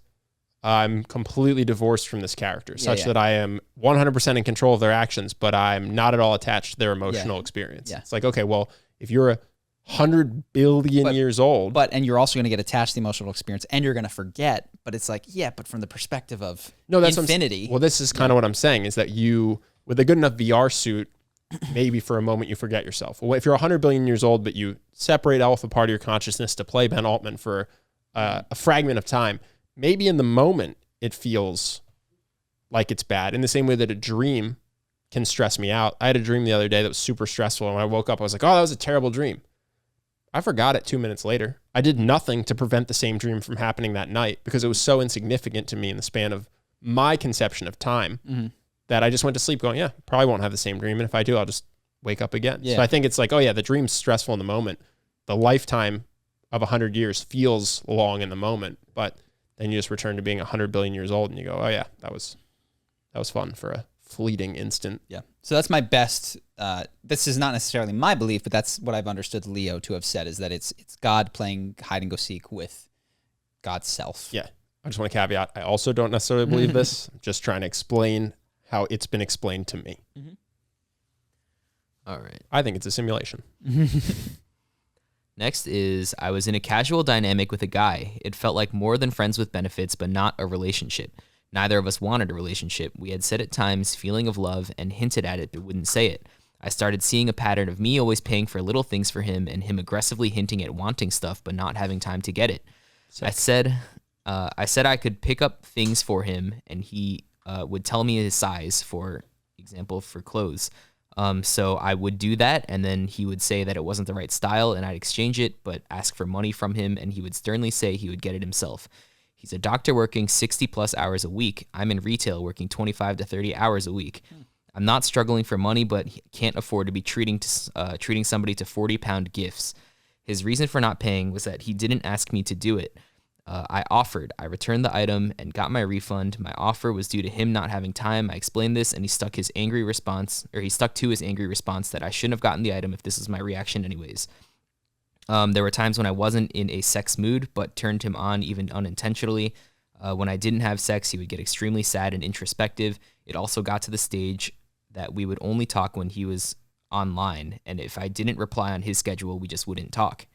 I think he was manipulating me. I feel firmly in fearless firmly believe in fairness and not taking advantage of people, so if he offered to pay for something, I rarely accepted, but he rarely offered. He said something I can't shake. You see what you think is a pattern, then self-destruct. Was I being manipulated? You see what you think is a pattern, and I'm just trying to understand. Okay. I have two thoughts. One, people can only treat you as poorly as you let them. And two, don't do covert contracts. Mm-hmm. So in the realm of you picked it up, you were hoping he would pay for it, but you offered to pick it up. I think in the future you'd be well served to say, hey, I know that you're really busy. Do you want to throw me some money and I will pick it up for you? Mm-hmm. No assumptions made. Because when you go and buy it, you think that the favor is picking it up for him and that he'll pay you back. But he didn't say he would do that. And so from his perspective, you've done something as a favor to him with the expectation that he'll do something in return. Yeah. But he never agreed to that. He has covert contracts as well. Sexually, he's under the impression that if he sees you and is in the mood for sex, that you're obligated to have sex with him. And when you don't, then he pouts. But you've not done anything wrong. You haven't. Yeah. You don't owe that to him. So you're both in. From the limited anecdotes, this isn't to say that there's not 100 unspoken things that make this an emotionally abusive relationship, but from the spoken anecdotes, you're both participating in what is very, very common in relationships, which is covert contracts where you have expectations for how the other person will behave that you haven't spoken, but that you get disappointed at when they don't do what you want. So that's the first thing I take from the story. Yeah. Yeah. I don't know if you were in an abusive relationship from 3 stories from your perspective. So I don't know. I won't comment there. I think it's good of you to reflect, but also don't over reflect. I'm giving you these Goldilocks answers. Like, try to find friends that will be impartial, that can give you feedback on how you behave with them, if any of the stuff matches for that sort of introspection in terms of covert contracts. I totally agree with Ben. I've been on the flip side of this in the guy's position. A girl came over, cooked me dinner. She asked me if I'd like dinner. I said, sure. She came over, brought it. I was in the middle of doing something on the computer or work. She came in and was like, hey. She's like, I have your food for you. I was like, awesome. And I wasn't paying attention to her. And she got very upset after 5-ish, 7 minutes when I didn't really get into the food and wasn't paying attention. She asked me how it was, and I told her the truth. I was like, it's okay. Like, it's not that great. And it was a huge problem. And what I said to her, which was very similar to what this guy said, is, you know what? I never want food from you again. Like, I can afford my own food. I didn't realize that what you were asking is, how about I deliver you food in exchange for attention and praise? Because I didn't have the bandwidth in that moment to give the attention and praise that she'd wanted. And if I'd understood the contract, I would have absolutely said no, because I had stuff that I was doing. Easier to Postmates and then do the work you were doing. Yeah. I would rather pay in dollars than in time right now. And so I get it. So, we laugh about it and talk about it. And that was a moment for both of us. But I was like, no more food. I don't want any more of your food. Mm-hmm. It's too expensive. Because it comes with stipulations. And there's also times when, like, maybe I do want that. Like, maybe I do. And I am like, hey, would you cook dinner? And I will look you in the eye and say thank you and tell you that it's really good if you make this particular meal that I like. So there's times for each. I'm aware that these things can happen in a relationship, and I don't know if yours is emotionally abusive or not. Yeah, and the other thing, the reason I said people can only treat you the way you let them is in the sense that you don't have to run the errand at all, right? He can say, oh yeah, I really want this shirt. You go, oh yeah, I think that looked great on you. Yeah. And you can have a totally great relationship that never involves you going to get the clothes. Yeah. So I think it's a pretty good idea to do things for the other person because you want to make them happy or because you enjoy doing the thing, not because you're expecting an unspoken reward for it. Mm-hmm. Yeah. And if it were him and it was about the pouty, I would tell him sex, I'd have similar, like, bro. If you can't get her turned on, or him, I don't know who we're talking to, but yeah. If you can't get the person aroused enough to want to have sex with you, that's on you. You don't get to just pout your way into sex. Yeah. I have other things to say that your partner, but yeah. They didn't ask the question. Mm-hmm. And also, but at the same time, like, again, neither of you needs to owe one another anything for these situations. Like, it is understandable to not be in the mood for sex. It's also understandable to be somewhat hurt. The question is how when your partner is disinterested. Well, it's also okay to with no malice say, hey, I'm in the mood for sex every day, and your natural cadence is to have sex twice a week, so I don't want to see you anymore. What seems like is not... But you're not a bad person. I just am going to break up with you and meet someone who wants to have sex every day. That's a totally great option for that person to take. It's viable. Mm-hmm. It seems like what was not happening in both of these cases is clear communication, which is, I'm upset. Like, instead of like, yeah, and no, I'm like, I'm going to be honest. I feel a little bit unwanted right now. I was turned on and I'm disappointed, and I was planning on seeing you later tonight, and I thought that you'd be into it, and you're not, and I feel rejected. So I'm going to go to bed now. And you can go, oh, that wasn't my intention, blah, blah, blah. Or I am just tired now. But in that situation, the answer is not just have sex with them. The answer is like have an honest talk, or like this is where, if real talk can happen in relationships, be like, okay, this is tough, but since we're being honest, I'm not feeling very turned on by you lately. And that can be a more serious conversation where you're actually getting down to issues that are important. It sounds like neither step 1, 2, or 3 of these conversations is being had. People are forming stories in their They're own also head. not dating, though. Yeah. They're not boyfriend, girlfriend. And you guys split up. So it's like, you know what? You guys have They were never boyfriend, girlfriend. Yeah, you guys have enough differences in communication style that it seems difficult for you guys to understand one another's languages in relationships. So it's, I don't know, just seems like a good thing for this to split. If he perceives what you're doing as self-destructive behavior, and you don't necessarily have a pattern of that, and you perceive him as being potentially abusive, it's like, you know what?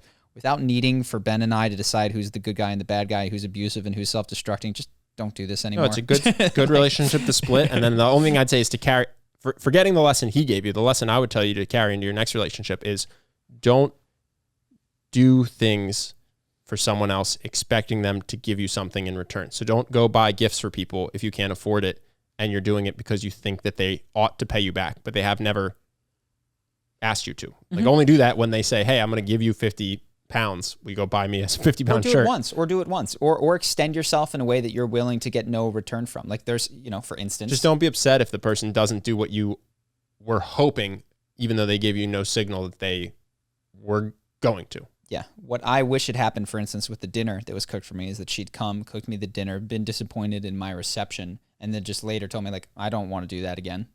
Like, and I'm not going to. Without it being a fight. Yeah. Without it being a problem. Like, don't make me fill your end of the bargain that you never said. Just say, hey, just so you know, like, I realized I had a covert contract, and I'm not going to do that anymore. And this was not a satisfying favor to do for you. So I'm not going to do it anymore. I've been like, bummer. Makes sense. Yeah, that's okay. Makes sense. I don't know if you realize, like, I have access to food. I live in a very central area. And so we're good. Yeah, the amount of cost that you put into it, I didn't realize. So, and you guys still see each other. Didn't end the relationship. Just ended the cooking. Ended the cooking. That was the end of that. Next is, I have a friend who I like a lot, but he uses sarcasm a lot despite being terrible at conveying it. Nice. He uses a really dry, negative kind of sarcasm with essentially no tell or over-the-top delivery, and when I try and play into the sarcasm and go along with the joke, he'll say something like, oh, I'm just kidding, essentially cutting me off. It's something I've learned to live with over our friendship, but he recently sent me a really aggressive and serious-sounding text, and when I responded, his excuse was that you can't convey tone over text. Basically, how can I address this and how off-putting it is in a way that he could be receptive to it and doesn't come off as overly critical? Thanks and love the pod. You might need to do a intervention for this one, a Wogan's Eye style. This ain't going to be fun for you to hear, but I'm going to tell you. Do you have anything other than that? That's what worked for me. So I think you have two options. Deal with it, because clearly, like, oblique communications are easily deflected. Oh, I'm not being, so you're going to have either accept it or go super direct. Hey, this is kind of out of nowhere, but there's been something I've been thinking about that I want to talk to you. It's not easy for me to say. You do that thing where you get them to open up. There's been things that I've noticed, which blah, blah, blah, da, da, da, da. When you did very specific thing, it made me feel. So we're using I statements. We said this 100 times. Would you say to do it one-on-one or to see if friends agree and then go talk like 4-on-1? I would actually ask friends, and the reason I would ask them is to make sure that I was not crazy. It would, not that I need to do a 4-on-1 talk, but to feel grounded in Like, my hey, am I being perception. sensitive, Am I or being? is this Am I person- crazy? And they're like, no, he's fucking hilarious. I get all of his jokes. You know, like you're a little sensitive. Like, that's yeah. I would try to find people that might have similar experiences and be like, am I crazy? And that would. But you would say it in a way that you would frame it as that's an option. Yeah, Like, I would tell you're them. allowed to say I'm being sensitive. I'm genuinely curious. Is this person? I would say, am I crazy? These are the words that I use. I go, am I crazy? Like, is what I'm seeing not there? And then they can tell me. So yeah. And then, but I wouldn't necessarily, it doesn't mean you need to do it with 4 friends. That's just how I would ground myself in this is one person's perspective versus another person's perspective. And we're both totally biased to our own perspectives. Which of them has stronger Ties to reality. universal grounding? Yeah. Okay. Cool. Yep, that's all I had. That's it. Wow. No questions for 3 weeks. Love it. That's it, boys. All right, we're Patreon going to hop now? over to Patreon. I think we have probably quite a bit, right? Let's do 30 minutes. Let's Yeah. go till 3. We're going to hop into Patreon now. We're going to do a little bit shorter. Ben just said 30 minutes, but it's often an hour, and we will catch up to all of the questions. So if you want us talking more, these topics often can spiral into longer conversations other than just questions. If you want to see more of the cast, Patreon does it, keeps us going, and we appreciate all of you who are already there. So Yeah, it's normally an extra hour of content, and guaranteed you get to have your question asked instead of having to get it liked on YouTube enough that it gets Justin's attention. Yeah. So we'll see you guys there. Peace.